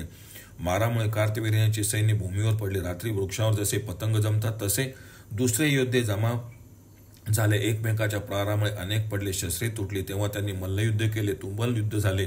शस्त्रे पडली. आपला परका हा भेद कळेना. धुळीने सूर्य आच्छादित झाला. परस्परास मारीत मारा मारा असा कोलाहल झाला. घोड्यांचे खेकाळणे, हत्तींची चिची ओरडणे, वीरांचा आक्रोश, रथांचा चाकांचा आवाज, मृदुंग, टाळ, शिंगे, नगारे यांचा नाद यामुळे कोलाहल वाढला. गायीच्या शरीरापासून उत्पन्न झाले लोक कार्तवीर्याचे रथी, घोडेस्वार, हत्तीवरील स्वार व पायदळ यांचे राक्षसास भीती देणारे मोठे युद्ध झाले. ते गिधाडे, कोले या सुख देणारे, वीर पत्नीस भय देणारे होते. कित्येकांचे दोन्ही गुडगे, मस्ते, ढाल, तलवार, भाले, धनुष्य तुटून पडली. रथारूढ कितीतरी वीर मेले. शिल्लक राहिले. कार्तवीर्याचे वीर पळू लागले. तेव्हा गायीपासून निर्माण झाले वीर त्यांच्या हसत पाठलाग करू लागले, पण त्यांनी त्यास मारले नाही. त्यांनी त्यांची निंदा केली. अरे मुनीने येथे त्यांचे काय अहित केले. खरोखर पूर्वदोषामुळे राजाशी दुष्टमती झाली. याप्रमाणे सैन्याचा पराभव झाला असता कार्तवीर्य उठला. त्याने हातात 500 धनुष्य व बाण घेतले. डावा गुडगा जमिनीवर टेकून व धनुष्य जोडून त्याने गायीपासून निर्माण झालेल्या सैन्यावर बाणांचे जाल सोडले. पण तो बाण अनितिमान पुरुषाच्या आचरणाप्रमाणे, वंद्या मैथुनाप्रमाणे निष्फळ झाला. तेव्हा तो राजा तितकेच बाण पुन्हा पुन्हा सोडून व कामधेनूचा एकही वीर पडला नाही. बाण व्यर्थ गेले ते पाहून संतापलेला राजा माझे सामर्थ्य कोठे गेले असे म्हणून चिंतातूर बनला. तेव्हा व्याकुल पुरुषास मारू नये असे म्हणून ते स्वर्गात गेले. इकडे शूद्राबरोबर युद्ध करावे काय असे म्हणून कामधेनू आनंदाने गेली. कामधेनू गेली असता कार्तवीर्य मिनूकडे आला व रागाने म्हणाला, ब्राह्मणा, तुझे कपट मला समजले. ज्याच्या मनात कपट आहे तो ब्राह्मण आहे असे मानू नये. असे म्हणून एका बाणाने ब्राह्मण श्रेष्ठाचा वध केला. तो हृदयामध्ये लागला व तो मेला. ते पाहताच रेणुका म्हणाली, अरे रे, ब्रह्महत्या व्यर्थ केलीस. क्रोधाने लाल डोळे करून तो तिला म्हणाला, चोपरा, नसता तुलाही येथे मारीन. असे म्हणून 21 बाणाने त्या दुष्टाने तिलाही मारले. तेव्हा तिने मनाने जमदग्नी मुनीचे स्मरण केले. ती म्हणाली, दुष्टा चांडाळा, काय हे केलेस? अपराधा वाचून आम्हा उभयतास का मारलेस? तुम्हा या भुजांचाही नाश होईल यात संशय नाही. हे ऐकून चिंताक्रांत झालेला राजा शिल्लक सैन्यासह मनात आपली निंदा करीत नगरात चालला व मेलेल्या सैनिकाविषयी शोक करीत उत्साहित उद्योगशून्य होऊन महालात गेला. ब्रह्मदेव म्हणाले, तो निघून गेला असता रेणुका अतिविवल होऊन शोक करू लागली. हा संहार प्राप्त झाला असता माझा महाक्रोधी बालक राम कुठे गेला? बाण समुदायाने आच्छादित झालेली मी काय करू? त्याला पाहून मग मी देवलोकी जाईल. तिने स्मरण करताच राम मातेजवळ आला. बाणांच्या समुदायाने भरलेल्या मातेस व हृदयात लागलेल्या बाणामुळे मृत झालेल्या पित्यास पाहून तो तुटलेल्या वृक्षाप्रमाणे मूर्छित झाला व माता पित्याकरता कष्टी झालेला तो रडू लागला. राम म्हणाला, आज चहूकडे अंधार पडला. दाही दिशा शून्य भासतात. मेरू वाचून पृथ्वी, इंद्रा वाचून अमरावती, गंगे वाचून त्रैलोक्य, तसे पित्या वाचून आश्रम भासत आहे. तपाच्या योगाने हा काय घेईल असे देवांचे भय होते, ते गेले. याप्रमाणे शोक गेला व पाण्याशिवाय असलेल्या माशाप्रमाणे तळमळू लागला. शक्र मातेजवळ रडत जाऊन तिचे मस्तक मांडीवर घेतले व तिच्या अंगातील बाण बाहेर काढले. दुःखाने तो म्हणाला, जी त्रैलोक्याचे भस्म करण्यास समर्थ आहे ती बाणाने पीडित होऊन भूमीवर कशी पडली? पूर्वी मी क्षणभर जरी खेळास गेलो तरी तू मला विसरत नव्हतीस. आज मला सोडून जाव्यास कशी तयार झाली? मला पुष्कळ दूध, वस्त्रे, अन्न फले देत असलेली आता कशी जातेस? माझ्या जीविताचा धिक्कार असो. पुत्राचे भाषण ऐकून कष्टी झाले. रेणुका पुत्राचे अश्रू पिसून विवल होऊन म्हणाली, मी तुझ्या जवळच आहे, उगाच शोक करू नकोस. काही वेळापूर्वी घडलेली वार्ता ऐक. हा कार्तवीर राजा दुपारी सैन्यासह आश्रमात आला. तुझ्या पित्याने त्यास उत्तम मान दिला. कामधेनूच्या प्रसादाने त्यास सैन्यासह भोजन घातले. भोजनानंतर त्याने कामधेनूची याचना केली. हा गप्प बसला. त्याने रागाने धेनू सोडले, पण स्पर्श करीतच धेनूने प्रचंड चतुरंग सैन्य उत्पन्न केले. त्यांनीच राजसैन्याला पराभव करून पळवले. राजाने 500 बाण वारंवार सोडून युद्ध केले, पण त्याचाही पराभव झाला. तेव्हा तो घराकडे निघाला. कामधेनूही स्वर्गलोकी गेली. तो दुष्ट पुन्हा परत येऊन एका बाणाने तुझ्या पित्यास हृदयात मारले व अपराधापासून मला 21 बाणाने ताडण केले व तो दुष्ट निघून गेला. तू त्या दुष्टाचा नाश कर. त्याने माझ्या शरीरास 21 बाण मारले म्हणून तू 21 वेळा निक्षत्रिय पृथ्वी कर. आणखी एक गोष्ट कर, ज्या ठिकाणी कोणी जाळलेला नसेल तेथे तू आमचा संस्कार कर. सर्वज्ञ दत्तात्रयास बोलवून आमचे 13 दिवसापर्यंत कर्मांतर कर. असे केलेस तर आम्ही गतीस प्राप्त होऊ. दत्तात्रयासारखा कर्म सांगणारा दुसरा कोणीही नाही. असे म्हणून रेणुकेने देहत्याग केला. दुर्गम स्थानास ती गेली. तिने सांगितल्याप्रमाणे रामाने सर्व केले. रामाने मुंडन केले, स्नान केले. ब्राह्मणांनी सांगितल्याप्रमाणे उत्थान श्राद्ध केले. विश्रांती श्राद्धाचा आरंभ करून उभयतास मंत्राग्नी दिला व लगेच दत्तात्रय मुनींकडे गेला. ज्याचा वाईट वेश बरोबर शिष्य, हातात कुत्रे व जो मलिन व कृश आहे, त्यांना रामाने ध्यानबलाने ओळखले व नमस्कार केला. राम अर्धा प्रवर हात जोडून त्यांच्यासमोर उभा राहिला. सर्वज्ञ दत्तात्रयाने त्याचा आशय जाणून त्यास हाक मारून म्हटले, तुझे प्रयोजन समजले, तरीही तू का आला आहेस ते सांग. राम म्हणाला, कार्तवीर्य राजा माझ्या पित्याच्या आश्रमात आला. पित्याने त्या सैन्यास पक्वान्नाचे भोजन दिले. राजाने धेनूची याचना केली, पण पित्याने ती दिली नाही. बलात्काराने ती धेनू नेऊन नेण्याचे ठरवून तिला ताडण केले. तेव्हा तिने सैन्याचे असंख्य समुदाय निर्माण केले. त्यांनी राजसेनेचा पराभव केला. तेव्हा राजा घरी गेला व धेनू स्वर्गलोकी. रागावलेल्या राजाने जमदग्नीच्या हृदयात बाण मारला व माझ्या मातेच्या अंगात 21 बाण मारले. मी त्यावेळी तेथे नव्हतो. नंतर हा प्रकार पाहिला. नंतर मंत्राग्नीने मी त्या दोघांना जाळले, पण मातेच्या आज्ञेवरून मी येथे आलो आहे. दत्तात्रय वाचून या कर्मात दुसरा कोणी वक्ता करू नको. तेव्हा 13 दिवसापर्यंत सर्व कृत्य उरकल्यावर तू कार्तवीर्यास मार व 21 वेळा निक्षत्रिय पृथ्वी कर, अशी रेणुका मातेने मला आज्ञा केली. त्याकरताच मी येथे आलो आहे. तरी प्रभो मजवर कृपा कर. रामाचे वचन ऐकून शोकामुळे व्याकुळ झालेले दत्तात्रय म्हणाले, ज्याच्या घरी तृप्त होई तोपर्यंत भोजन केले त्याच्याशी विरोध करणे इष्ट नव्हे. त्याचे फळ लवकरच मिळेल. आता तू त्यांच्या अर्धदेहिक उत्तम प्रकारे कर. दत्तात्रय रामाबरोबर आले. त्यांनी सांगितलेल्या मंत्रांनी दुसऱ्या दिवसापर्यंत रामाने भक्तीने आईबापांचे उत्तर कार्य केले. ज्या दिवशी कार्य संपन्न झाल्यावर मुनीने कोल्हापुरात जाण्याचे मनात आणले, तेव्हा राम म्हणाला, आपण पुन्हा कधी येणार? मुनी म्हणाले, दत्तात्रय ये असे म्हणून माझे स्मरण करशील तेव्हा मी लगेच येईल. रोज कर्मे करून अशौची पुरुषाचे अन्न खाऊ नये हा निषेध मनात आणून दत्तात्रय रोज भिक्षा मागण्याकरता जात असे. 5व्या दिवशी कर्म संपून रामाची आज्ञा घेऊन मुनी गेला. तोच एक वाघ आला. तेव्हा त्याच्या भीतीने आई आई मी आता कुठे जाऊ असे तो ओरडला. तेव्हा जिचे केवळ मस्तक असंपूर्ण आहे अशी माता रेणुका पुत्रस्नेहामुळे प्रकट झाली. 12 दिवसानंतर जर बोलवले असते तर ती संपूर्ण असर्व व्यवहारांनी युक्त होऊन झाली असती. ती म्हणाली, मला का बोलवलेस? जिच्या पयोधरातून दूध गळत आहे अशा तिने रामास आलिंगन दिले. 6व्या दिवशी दत्तात्रय पुन्हा आले. तशा प्रकारचे रेणुकेस पाहून म्हणाले, तू हिला मध्येच का बोलवले? त्यामुळे ही न्यून देहाने आली. सर्पिंडीकरणानंतर जर हिला बोलवले असतेस तर तुझ्या प्रेमामुळे संपूर्ण देहाने आली असते. राम म्हणाला, बालभावामुळे मी भीतीने स्वाभाविकरित्या आई असे म्हटले व ती मी तिला पाहिले. असो 11व्या दिवशी वृषोत्सव केला, 12व्या दिवशी दोघांची सपिंडी केली, 13व्या दिवशी पाथेय श्राद्ध व पुण्यावाचन करून ब्राह्मणास योग्यतेप्रमाणे अनेक दाने दिली. तेव्हा जमदग्नी दिव्यदेही होऊन ब्रह्मलोकी गेला. रेणुका भूलोकी ठिकठिकाणी तशीच होऊन राहिली. भक्तांचे सर्व मनोरथ पूर्ण करीत असते. तिने विस्तृत महात्म्य विशेष स्कंद पुराणात सांगितले आहे. विस्तार भयास्तव ते येथे सांगितले नाही. व्यास म्हणाले, बाल व एकाकी अशा रामाने पुष्कळ सैन्य व 1000 हात असलेल्या कार्तवीर्याने कसे युद्ध केले, त्यास कसे जिंकले. ब्रह्मदेव म्हणाले, एके दिवशी रामाने मातेस विचारले, इंद्रादी देव ज्याला भेटतात त्याचे चतुरंग सैन्य आहे, अशा त्या राजास मी कसा जिंकील. तसेच 21 वेळा निक्षत्रिय पृथ्वी करण्याचा उपाय सांगा. तुझ्या कृपेने मला जय व लोकात कीर्ती होईल. माता म्हणाली, तुझा विजय होईल. तू शंकराचे आराधन करतो संतुष्ट होईल तरच तुझी इच्छा पूर्ण होईल. हे ऐकून तिच्या चरणी मस्तक ठेवून तिचा आशीर्वाद घेऊन राम कैलास पर्वती गेला. तेथे त्याने रत्नाच्या सिंहासनावर बसलेल्या महादेवास पाहिले. तेव्हा हात जोडून नमस्कार करून राम स्तुती करू लागला. राम म्हणाला, हे देवांच्या ईश्वरा, गौरीच्या ईशा, शभो, ईश्वकर्ता, विश्वपालक, विश्वसंहारक, विश्वमूर्ती, हे विश्वाच्या अधिष्ठाना, चंद्राच्या आश्रया, तुला मी शतशः प्रणाम करतो. तू निर्गुण, निराकार, साकार व नित्य असून वेद, वेदांग, शास्त्रे यांच्याही पलीकडे आहेस. तू व्यक्त, अव्यक्त, सत्स्वरूप, त्रिगुण, गुणावून भिन्न, प्रपंच करणारा व प्रपंच रहित आहेस. तुझपडे मी लोटांगण घालतो. असे स्तोत्र ऐकून संतुष्ट झाले. महेश्वर त्याला हाक मारून म्हणाले, तुझ्या स्तुतीने मी संतुष्ट झालो. इच्छित माग. तू जमदग्नीस व रेणुकेचा पुत्र आहे मी जाणतो. राम म्हणाला, कामधेनूची इच्छा करणाऱ्या दुष्ट कार्तवीर्याने सैन्यासह भोजन करूनही काही एक अपराध नसता जमदग्नीस मारले. आता रेणुकेस 21 बाणांनी ताडण केले. तेव्हा त्या दुष्ट राजास मार, असे रेणुका म्हणाले. म्हणून मी तुम्हाला शरण आलो आहे. त्या वधाचा उपाय सांगा, म्हणजे त्याच्या योगाने मी 21 वेळा निक्षत्रिय पृथ्वी करील. तो सत्य प्रकार कळलेला महादेव एकाग्र मनाने विचार करून उपाय सांगता झाला. गजाननाला संतोष देणारा षडक्षर महामंत्र त्याने रामास दिला. प्रयत्नाने 1,10,000 होम, 1000 तर्पण, 100 ब्राह्मणास भक्तिपूर्वक भोजन घाल. तो देव प्रसन्न होऊन सर्व कार्य करील. असे शंकराचे वचन ऐकून त्यास प्रणाम करून त्यांची आज्ञा घेऊन पृथ्वी पर्यटन करीत करीत रामकृष्ण नदीच्या उत्तरेस उत्तम स्थान पाहता झाला. अनेक वृक्ष व लता समुदायांनी रमणीय सिद्धी देणाऱ्या त्या स्थानी शंभूने सांगितल्याप्रमाणे त्याने अनुष्ठान केले. इंद्रिय व मन यांच्या वृत्ती गजाननाच्या ठाई प्रस्थापित करून महामंत्राची आवृत्ती करीत तो एका अंगठ्यावर उभा राहिला. जप झाल्यावर दशांश क्रमाने होम, तर्पण व ब्राह्मण भोजन घातले. तेव्हा प्रसन्न झालेले गजानन प्रकट झाले. त्याला 4 हात, मोठे शरीर असून तो मायावी व सुंदर आहे. सर्पाचे यज्ञोपवीत अनेक अलंकार, मुकुट कुंडलामुळे गंडस्थळ सुशोभित असून मुख झळकत होते. वक्षस्थळावर मौते, प्रवालाच्या माला, हातात परशु, कमल, दंत, मोदक, कमल धरून स्वेच्छेने फिरवित आहे. कांतीने सर्व दिशा व उपदिशा प्रकाशित करायचा असलेल्या त्या देवास रामाने पाहिले. तेजाने नेत्र मिटलेले असा राम स्तुती करू लागला. राम म्हणाला, सहस्र सूर्याप्रमाणे तेजस्वी जगदीश्वरा, तुला नमस्कार असो. सर्व सिद्धी देणाऱ्या, सर्व विद्यांच्या ईश्वर, विघ्न निवारण करणारा, विघ्नांचा राजा, सर्वांतरयामी, सर्व प्रियकर, भक्तास प्रिय, ज्ञानरूप, विश्वाची रचना व पालन करणारा, तुला नमस्कार असो. माझ्या तपाचा नाश करणाऱ्या महाविघ्नांचे निवारण कर.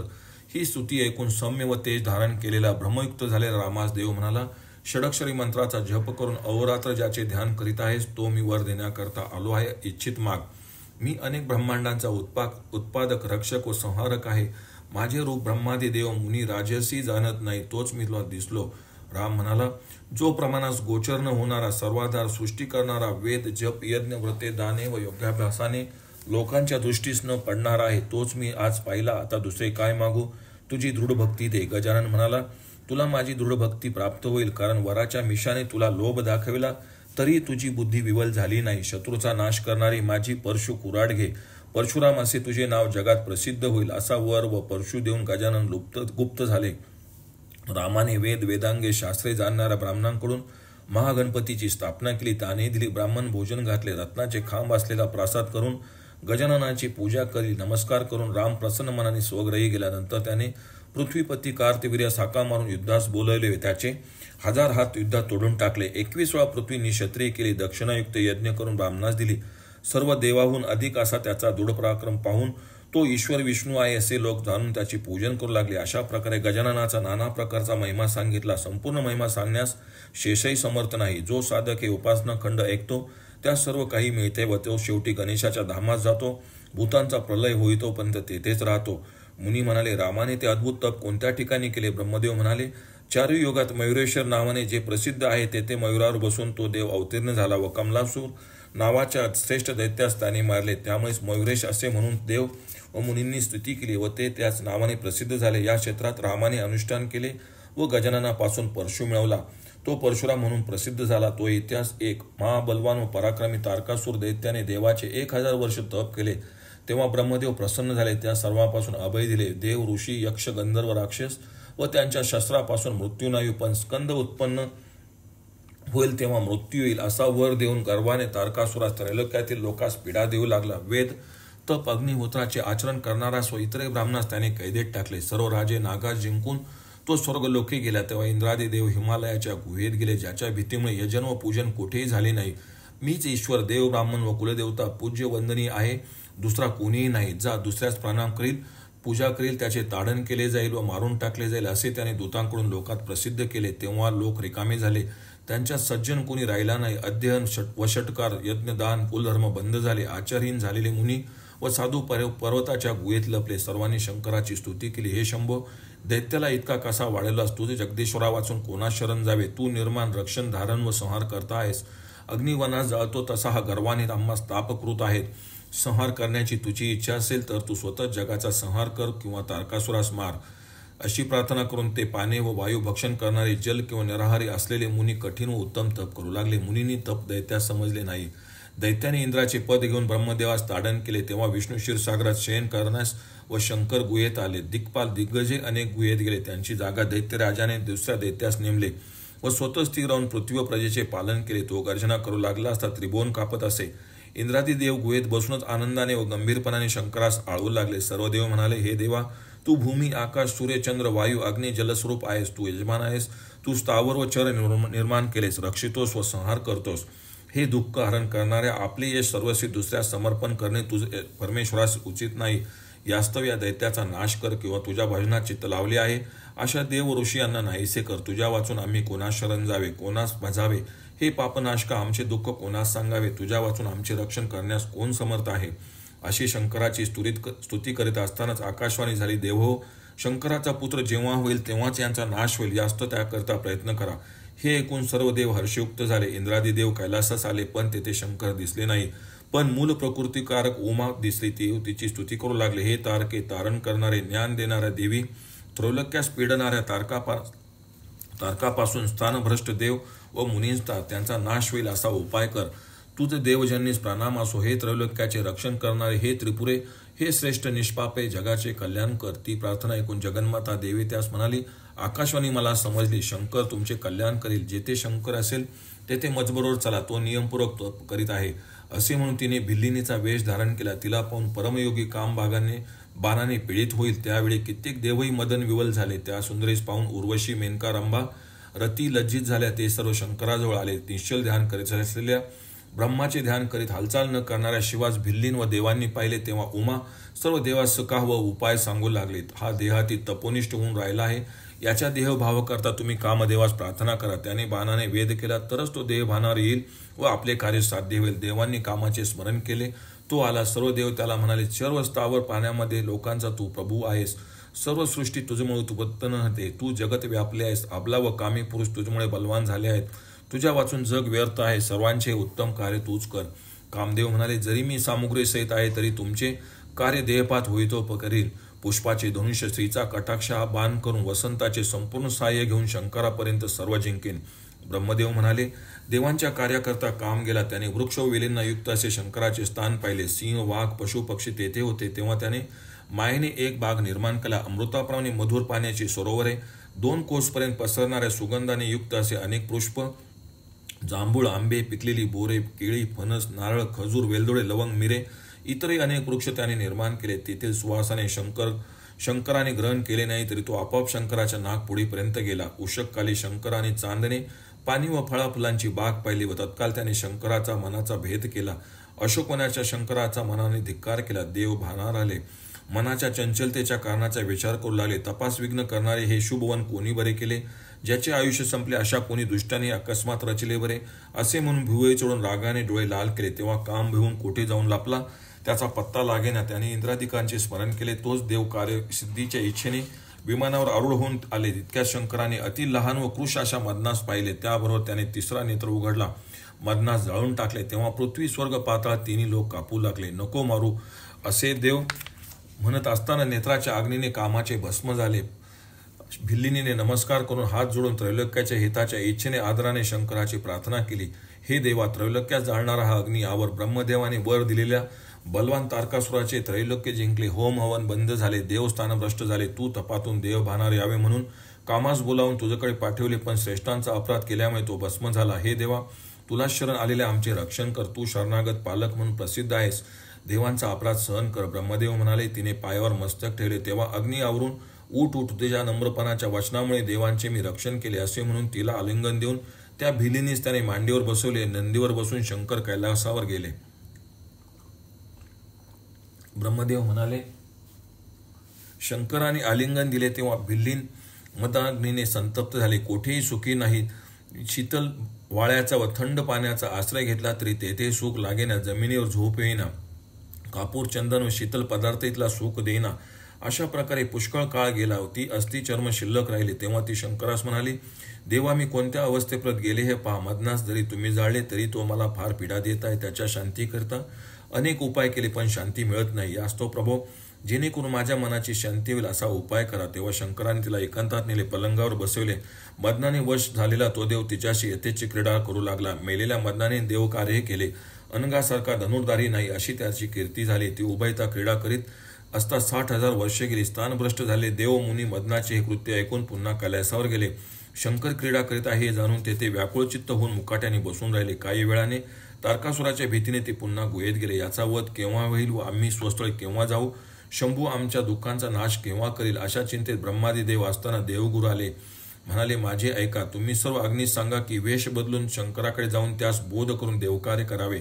तेव्हा देवांनी अग्नीस बोलावून त्यांची अनेक प्रकारे स्तुती केली. देव म्हणाले, हे अग्नी, तुझ्यामुळे सर्व यज्ञ क्रिया व संस्कार होतात. तू उदकाचे कारण व देवांचे मुख आहेस. तू गार्हपत्यादी योगाने अग्निहोत्राचा प्रणर्ता आहे. तूच नित्य समुद्राचे पुष्कळशे पाणी प्राशन करतोस. प्राण्यांच्या जठरातील 6 रचांचा तू पाक करतोस. प्राण्यांच्या सदनीमध्ये तूच चेष्टा करीत असतो. तूच ज्याचा त्याग केला आहेस त्याला प्रेत हे नाव मिळते. त्यास तूच जळून टाकतोस. जंतूच्या प्राणधारणेच्या तूच कारण आहेस व तू उदक यांच्या वाचून अन्नाचा पाक होत नाही. तूच ब्रह्मा, रुद्र, अनेक रूपे धारण करणारा सूर्य आहेस. तूच क्रोधाचे मूळ आहेस. जेथे ते तेज आहे तेथे ते तुझे रूप आहे. तू त्रैलोक्यावर उपकार करणाऱ्या प्रभो, आम्ही आज तुझी प्रार्थना करीत आहोत. कारण ज्या तारकाने त्रैलोक्यावर आक्रमण केले आहे, आकाशवाणी कार्याची गती तुला ठाऊक आहे. बराच वेळ क्रियेत रमलेल्या पार्वती व शंकरास सावध कर. तेथे जाऊन तू भिक्षा माग, म्हणजे आमचे व जगाचे कल्याण होईल. देवाचे वचन ऐकून अग्नीने भगवी वस्त्रे धारण केली व द्विजरूपाने शंकर पार्वती असल्या ठिकाणी तो आला. बाहेर उभा राहून भिक्षा दे असे तो 3 वेळा मोठ्याने म्हणाला. तो आवाज दोघांनी ऐकला. विस्मित होऊन ते दोघे परस्परास म्हणाले, आपापली वस्त्रे अंगावर घ्या. हा येथे कोठून आला? आता यास काय द्यावे? असे म्हणून ती दोघेही चिंतातूर झाली असता उमेच्या अंजलीत शंकराने वीर्य ठेवले, पण ती त्याचे धारण करण्यास अशक्त होती. पुढील प्रकार जाणून तिने ते भिक्षुकास दिले. वीर्य जमिनीवर टाकल्यास चराचरास त्रैलोक्य जाईल असा विचार करून त्याच्या शापाच्या भीतीने त्याने ते प्राशन केले. तेव्हा तो गर्भयुक्त झाला. तापयुक्तून लज्जित झाला. जेथे जेथे तो गेला तेथे त्याला सुख झाले नाही. पुढे सूर्य तुला राशीत आला असता सकाळी स्नान करण्याकरता तो शौचादी करीत आहे. तो ते 6 क्रिया स्त्रिया कार्तिक स्नान करण्याकरता आल्या. शंकरास प्रिय असलेली ही अतिशीतल जलरूप गंगा समर्थ असल्यास याचे धारण करील असे म्हणून अग्नीने रेत तिच्या प्रवाहात सोडले असता शिववीर्य विभाग करून त्या 6 जणींनी प्राशन केले. त्याबरोबर अग्नी तेथेच गुप्त झाला. अग्नी गेल्यावर त्यांनी वस्त्रे सोडून स्नान केले. दुसरी वस्त्रे नेसून त्या घरी गेल्या. तेव्हा त्यांच्या पतींनी त्यांची मुखे उज्ज्वल पाहिली. ज्ञानदृष्टीने त्या गर्भिणी आहेत हे जाणून हे तुमचे मुख न पाहण्यासारखे असे म्हणून त्यांना घराबाहेर घालवले. तेव्हा त्या 6 जणी शर नावाचे गवत असलेल्या गंगेच्या तीरी आल्या व तेथे आपापला गर्भ सोडिला व शुद्ध होऊन आणि स्नान करून स्वगृही गेल्या. त्या 6 जणी आपापला गर्भ सोडून गेल्या असता तेथे 6 मुखे 12 हात असलेला बालक आला. त्याने हुंकारेच नक्षत्र आकाराने भूमीवर पडले. सर्व पृथ्वी शेष व पाताळ कापू लागले. झाडे उपटून पडले. सूर्य अंधकाराने आच्छादित झाला. इतक्यात ज्याचे दर्शन दिव्य आहे असे नारद मुनी शंकराच्या दर्शनास कैलासी जात असता त्यांनी ते तेजस्वी बलवान ज्याचे दर्शन अति कठीण अशा त्या बालकास पाहिले. ध्यानाने सर्व प्रकार जाणून काही न बोलता ते कैलासी गेले. त्याने शंकर पार्वतीस तो प्रकार सांगितला. तो शंकराचा पुत्र आहे असे समजता सर्व पृथ्वी आनंदित झाली. देवांच्या दुदुंबी वाजू लागल्या. गंधर्व अद्भुत गाऊ लागले. नारद म्हणाले, हे गौरी, मी येताना तुझा पुत्र पाहिला. त्याला 6 मुखे 12 हात कोटी सूर्याप्रमाणे त्याची प्रभा आहे. तो बालक गंगेच्या तीरी पडला आहे. तू त्या षण्मुखास टाकले की काय? तो कोटी मदनाप्रमाणे शोभायुक्त गर्जेने सर्वात शुद्ध करणार आहे. त्या सुंदर बालकावर तू अशी निष्ठुरता कशी केलीस? असे सांगून नारद गुप्त झाला अथवा असता गौरी बालकाकडे गेली. ब्रह्मदेव म्हणाले, तशा प्रकारच्या त्या बालकास पाहून सतीचे स्तन स्नेहामुळे वाहू लागले. तिने आनंदाने त्यास आलिंगन दिले. तेव्हा तिच्या हृदयावर बालकाने हात ठेवला. तेव्हा गंभीर स्वराने गंगा म्हणाली, हा माझा पुत्र आहे. अग्नी व कृतकृतादी स्त्रिया हा आमचा पुत्र आहे असे व्याकुळ होऊन म्हणू लागल्या. असा वाद करीत ते कलासर शंकराकडे गेले. मुलास कडेवर घेऊन प्रथम गौरी आत गेली. तेव्हा शंकराने मंत्रपूर्वक त्याचे मस्तक हुंगून त्यास मांडीवर बसवले. आनंदाने त्यास खेळवले. तेव्हा गंगा, अग्नी व 6 स्त्रिया आल्या मार्गाने घरी गेल्या. शंकराने बालकाचे नाव ठेवण्याकरता ब्रह्मदेव व बृहस्पतीस बोलावले. ते दोघे म्हणाले, हा कार्तिक महिन्यात झाला म्हणून याचे पहिले नाव कार्तिकेय ठेवावे. हा पार्वती नंदन हे आहे. हा शरयुक्त दीपामध्ये जन्मला म्हणून शरजन्मा असे म्हणावे. कृतिकापासून याची उत्पत्ती झाली म्हणून कार्तिकेय म्हणावे. 6 माता आसरा म्हणून याचा शान्मातूर, तसेच तारकासुरा जिंकेल म्हणून तारकजित म्हणावे. हा पुढे देवांचा सेनापती होणार म्हणून या सेनानी व महासेन अशी नावे ठेवावी. तसेच या 6 मुख आहे म्हणून षण्मुख व 3 वेळा रेत पडले म्हणून या स्कंद म्हणतील. नंतर तेथे इंद्रादी देव आले. बालकास पाहताच देवांना आनंद झाला. त्यांनी पूजा, स्तुती व गायन केले. दिव्य वाद्यांचा शब्द रसातल भूलोक व अंतरिक्ष व्यापून टाकला. सेनानीस प्रणाम करून त्यांनी प्रार्थना केली, हे देवा, त्रैलोक्यास संकटरूप आलेल्या तारकासुरास तू मार. अभिषेकाचे साहित्य मुनीने म्हटलेले वैदिक व तांत्रिक मंत्राच्या योगाने त्यास सेनापती पदाचा अभिषेक केला. त्याची आज्ञा घेऊन देव घरी गेले. निरुद्योगी ऋषी सेनानी असताना आम्हास कोणतेही भय नाही असे म्हणून तप करू लागले. शुक्ल पक्षातील चंद्राप्रमाणे बालक वाढला. एकदा बालपणामुळे तो उडी मारून चंद्रास धरण्याकरता गेला, पण असे साहस तू करू नकोस असे म्हणून ब्रह्मदेवाने त्याचे निवारण केले. त्या अर्भकाने बुद्धीने बृहस्पती व शक्तीने इंद्रास जिंकले. एकदा शरोत्कर पार्वती सुखाने बसले. त्याने प्रणाम करून सर्व मनोरथ पूर्ण होण्याकरता प्रश्न केला, बाबा, त्रैलोक्याचे गुरु अशा तुम्हाकडून मी अनेक कथा ऐकल्या, पण माझी तृप्ती झाली नाही. म्हणून सर्व सिद्धी देणारे, पुत्र व संपत्तीची वाढ करणारे, पापहारक, धर्म, अर्थ व काम मोक्ष देणारे व शत्रूंचा पराभव करणारे शुभ व्रत मला सांगा. ईश्वर म्हणाले, स्कंदा, तू चांगले विचारले. सर्व लोकांवर उपकार करणारे व मनुष्यात सर्व सिद्धी देणारे असे व्रत तुला सांगतो ते एक. हे व्रत पापक्षय करणारे, धर्म, अर्थ, काम मोक्ष देणारे, शत्रूंचा नाश करणारे, पुत्र संपत्ती वाढवणारे, दारिद्र्य व संकट हरण करणारे, गणेशास संतोष करणारे. हे व्रत जो पुरुष भक्तीने करतो ते देवांसही पूज्य होतो. तो इच्छेप्रमाणे विहार करणारा व सृष्टी स्थिती व संहार करणारा होतो. त्याच्या दर्शनाने अन्य पुरुषांचे महापाप नष्ट होते. दुसऱ्या व्रताचे वरद चतुर्थीशी साम्य होत नाही. ते ऐकून सेनानी म्हणाले, व्रत महात्म्य मला विस्ताराने सांगा. कोणत्या महिन्यात व कोणत्या दिवशी व्रताचा आरंभ करावा, याचा विधी व फळ काय, याचा पूर्वी कुणी प्रत्यय आला, हे सर्व लोपकार करता व व्रताच्या प्रसिद्धी करता सांगावे. शंकर म्हणाले, मी तुला या व्रताचा श्रेष्ठ विधी सांगतो. श्रावण शुद्ध चतुर्थीस व्रतारंभ करावा. तीळ, आवळकाठी यांच्या ओटणाने सकाळी स्नान करून नित्य व नेहमी कर्मे संपावे. क्रोधरहित व्हावे. पवित्र जागीस मंडप घालावा. केळीचे खांब, ऊस, चौऱ्या, फुले, आरस इत्यादी योग्य त्यांच्यापुढे द्वार सुशोभित करावे. त्यांच्या 2 वस्त्रांनी वेष्टित केलेला कलश स्थापावा. त्याच्यावर चंदनाने अष्टदल कमल काढावे. गुरु आज्ञा घेऊन पूजाद्रव्याचे प्रोषण करावे. षोडशोपचारांनी शक्तीप्रमाणे सोने किंवा रुपे यांच्या गणेश मूर्तीची स्थापना करावी. 21 पक्वान्नाच्या 21 पदार्थांचा नैवेद्य करावा. दक्षिणेविषयी लबाडीने करता सोने किंवा रुपयाच्या 21 मुद्रा वाटाव्या. पांढऱ्या किंवा हिरव्या 21 दुर्वा व मंत्र पुष्पांजली समर्पित करावे. 21 ब्राह्मणांची पूजा करावी. त्यास 21 पक्वान्नांचे भोजन, तितकेच दाणे, तितकेच नमस्कार करून क्षमा मागावी. अच्छिद्र इत्यादी मंत्र म्हणावा. पार्थिव गणेश व त्याच्या पूजेचा प्रकार पूर्वी सांगितलाच आहे. नंतर इष्टमित्रासह कथा ऐकावी. गणेशाचे ध्यान करीत मौन धरून भोजन करावे अथवा उपवास करावा. असे 1 महिना भाद्रपद शुद्ध चतुर्थीपर्यंत व्रत करावे.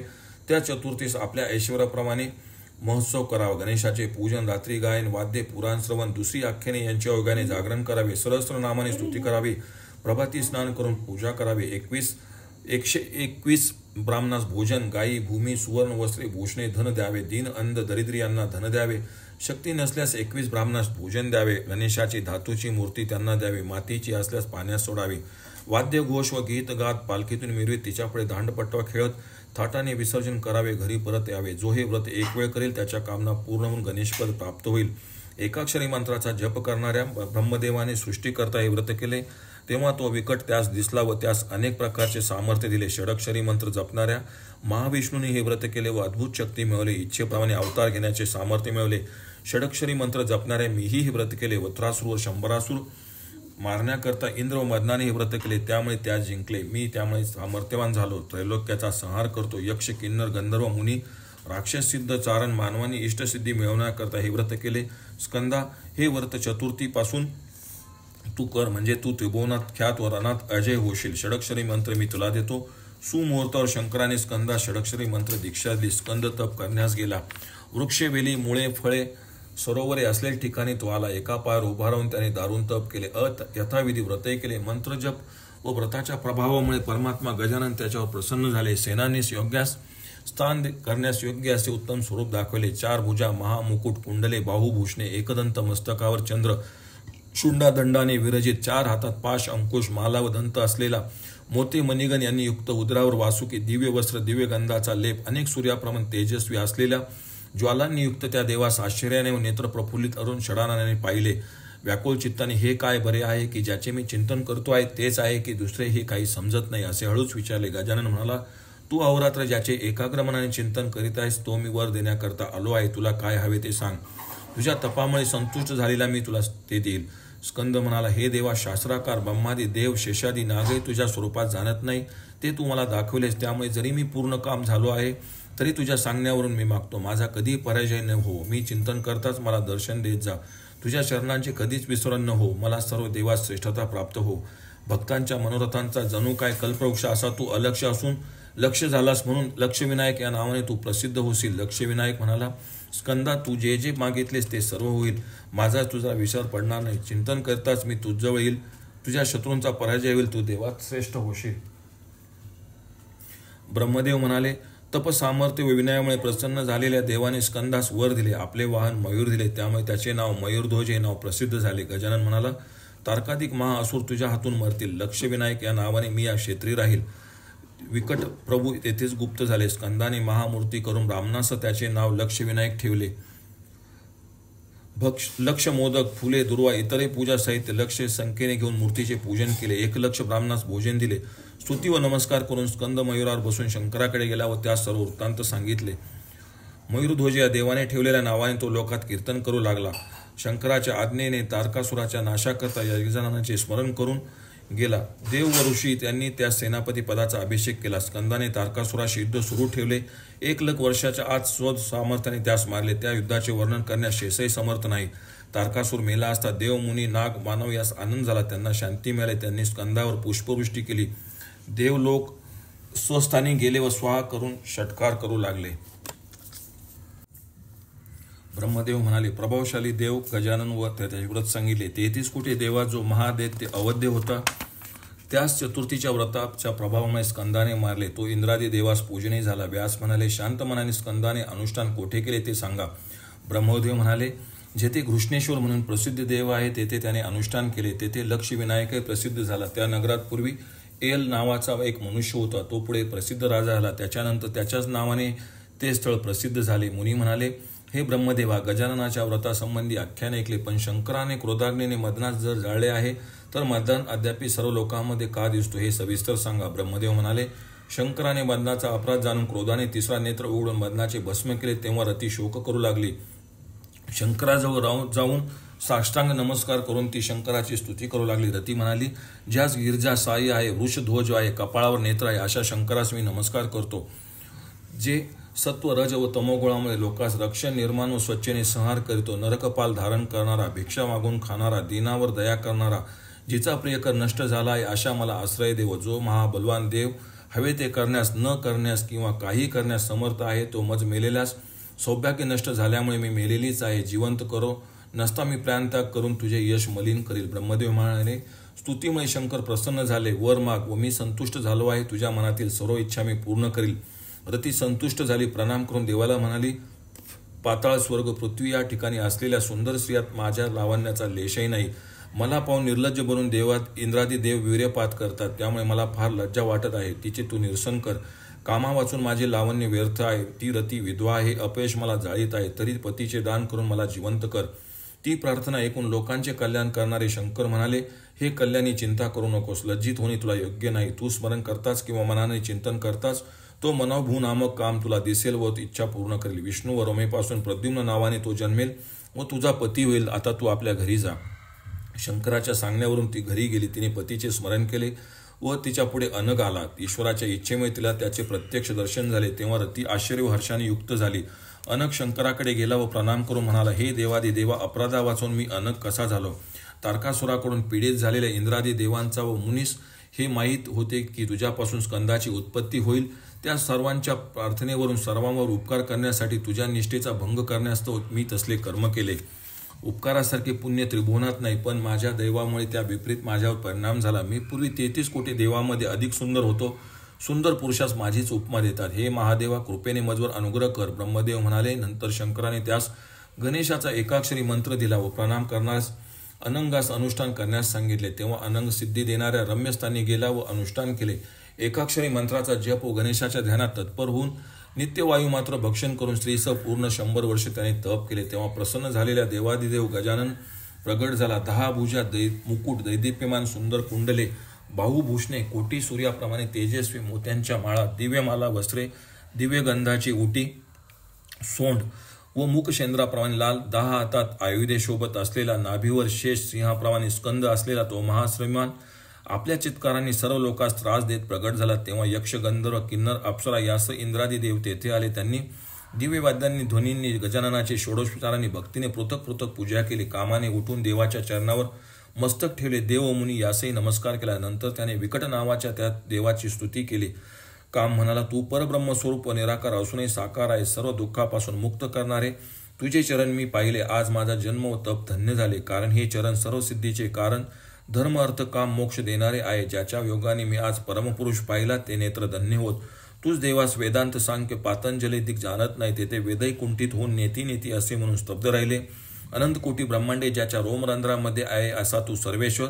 ज्या मंत्राच्या योगाने दिसला तो मंत्र धन्य होय. गणेश म्हणाला, हे रतिपते, तू खरे सांगितलेस. मला ब्रह्मदेवाधिकारीसही जाणत नाही. मी साकार प्रत येतो तेव्हाच ते जाणतात. माझ्या अनुग्रहामुळे मी तुला पाहत आहेस. तुझा मंत्र व तपामुळे मी संतुष्ट झालो आहेस. मधपासून सर्व कामना पूर्ण करून घे. तू स्वतः काम आहेस, तरी तुलाही मी कामना देतो. ब्रह्मदेव म्हणाले, हे एकूण कामाने शंकराने केले सर्व वर्तमान म्हणजे आपली अनंगता, रतीचा शोक, मंत्र, दीर्घकाल केले अनुष्ठान, शिवाने दिलेला वर इत्यादी क्रमाने सांगितले. नंतर तुला सुप्रसन्न झालेल्या गजाननापासून त्याने वर मागितला की मला सदेहता, सर्व देवामध्ये मान्यता, पूर्वीचेच लावण्य, तुझ्या चरणी दृढभक्ती व त्रैलोक्याचा विजय द्यावा. गणेश म्हणाले, कामा तू जे जे मागितले ते ते सर्व तुला मिळेल. रमेच्या उदरी तुला जन्म होऊन तू अंगयुक्त, सर्वांपेक्षा सुंदर, सर्वमान्य, सर्व त्रैलोक्य विजय होशील. फळे, फूल, कोवळी, पालवी, स्त्रीचे अवयव, वायू, चांदणे, चंदन, वाळा, मराल पक्षाचा शब्द हे तुला वाढवणारे होतील. याच्या योगाने तू शंकराधिकासही जिंकशील. याच्या दर्शनाने किंवा स्मरणाने तू मनामध्ये उत्पन्न होशील. त्यामुळे मनोभू, स्मृतिभू असे तुझे नाव लोकात प्रसिद्ध होईल. माझ्या चरणाचे ठाई दृढ भक्ती व माझे अविस्मरण स्मरण तुला होईल. मोठे कार्य उपस्थित झाले तर माझे स्मरण करताच मी तुझ्यापुढे उपस्थित होईल. ब्रह्मदेव म्हणाले, कामास्वर देऊन सर्व देव व ऋषी पाहत असताना गजानन लुप्त झाले. कामाने गणेश मूर्ती स्थापन करून पूजा केली. रतिपक्वाने मोदक, लाडू तयार केले. त्या तेजस्वी देवाचे महत्कट असे नाव ठेवले. रत्नाचे खांब असलेले मंदिर बांधले. पुढे रुक्मिणीचे उदरी काम उत्पन्न झाला तेव्हा दैत्याने त्यास समुद्रास टाकले. माशांनी त्यास गिळले. तो मासा कोळ्यास सापडला. त्याने शंभरास दिला. शंभराने त्यास मायावतीच्या हवाली केली. तिने मासा कापला. त्याच्या पोटातून हा निघाला. तिने त्यास वाढवले. नारदाने तू ज्याला वाढवलेस तो काम आहे असे तिला सांगितले. मायावतीने त्यास अनेक माया शिकविल्या. त्या मर्दाने शंभरास मारले. गणेश कृपा व मायावतीने शिकवल्या मायांच्या युगाने त्या एकाने पुष्कळ विराज जिंकले. तो प्रद्युम्न नावाने प्रसिद्ध होऊन सरस्वतीच्या नगरी गेला. गजानन कृपेने तो सर्व देवांमध्ये मान्य, त्रैलोक्यात जिंकणारा व आनंदाने तृप्त झाला. तो जेव्हा श्रीकृष्णाच्या घरी आला तेव्हा तो कृष्णच आहे असे वाटून रुक्मिणी व इतर स्त्रिया लाजल्या व उठून दुसरीकडे जाऊ लागल्या. नारदाच्या भाषणावरून तो पुत्र आहे असे समजून त्या आनंदल्या व जवळ येऊन त्यास आलिंगन दिले. नंतर रतीने त्यास प्रणाम केला. प्रद्युम्न आला हे कळताच सर्व नगरी हर्षयुक्त झाले. याप्रमाणे गणेश महिमा आहे. याच ठिकाणी रामाने शूर्पणखेचे नाक कापले तेव्हापासून ते स्थान नाशिक म्हणून प्रसिद्ध झाले. तेथे अजूनही मोदकासारखे दगड दिसतात. शेषाप्रमाणेच कामाने गजाननाची आराधना केली आणि रती व मदन दोघे आनंदित झाले. व्यास म्हणाले, ब्रह्मदेवा, शेषाने गजाननाची आराधना का व कशी केली? त्याने गजाननापासून काय मिळवले? प्रश्न करणाऱ्याचे, ऐकणाऱ्याचे व सांगणाऱ्याचे पुण्य वाढत असते, म्हणून हे सर्व सविस्तर सांग. ब्रह्मदेव म्हणाले, सावध चित्ताने एके वेळी पार्वतीसह शंभू रम्य शिखरे व अनेक टेकडे असलेल्या पर्वतावर बसले होते. तेथे अनेक वृक्ष, वेली, झरे, सुवर्णाच्या कमळावरील भ्रमर, चंपक, अशोक, बकुल, मोगरा इत्यादी सुवासिक फुले होती. तेथे गंधर्व, अप्सरा, यक्ष, किन्नर, देव, मुनी व नाग शंकराकडे आले. कित्येकांनी शंकरास साष्टांग नमस्कार घातले. गंधर्व गाऊ लागले, अप्सरा नाचू लागल्या. त्या शंकरास 10 भुजा असून त्याने व्याघ्रांवर धारण केले आहे. सभोवती नंदी, भृंगी इत्यादी गण असून मस्तकी चंद्र, हातात त्रिशूल, अंगास भस्म, मस्तकावर शेष, बैल हा ध्वज होता. काहींनी पूजा केली, काहींनी मानसिक पूजा केली. कित्येक ध्यानस्थ बसले. वसिष्ठ, वामदेव, जमदग्नी, अत्री, कनव, भारद्वाज, गौतमादिकींनी पार्वतीपतीची अनेक स्तोत्राच्या साहाय्याने स्तुती केली. ते मुनी स्तुती करत असताना शेषास फार गर्व झाला. मी स्त्रीलोकात श्रेष्ठ आहे, कारण शंभू सर्वाहून श्रेष्ठ आहे. मी त्याच्या मस्तकावर राहिला आहे. पृथ्वीस धारण करण्याचे सामर्थ्य मजजवळच आहे, दुसऱ्या कोणामध्ये नाही. माझ्या कुलातील वासुकीची दोरी करून मंथन समूह अमृत निघाले, ते पिऊन देव अमर झाले. थोडक्यात माझ्याहून दुसरा श्रेष्ठ नाही. हा शेषाच्या मनातील गर्व जाणून सर्वज्ञ शंकर उठले.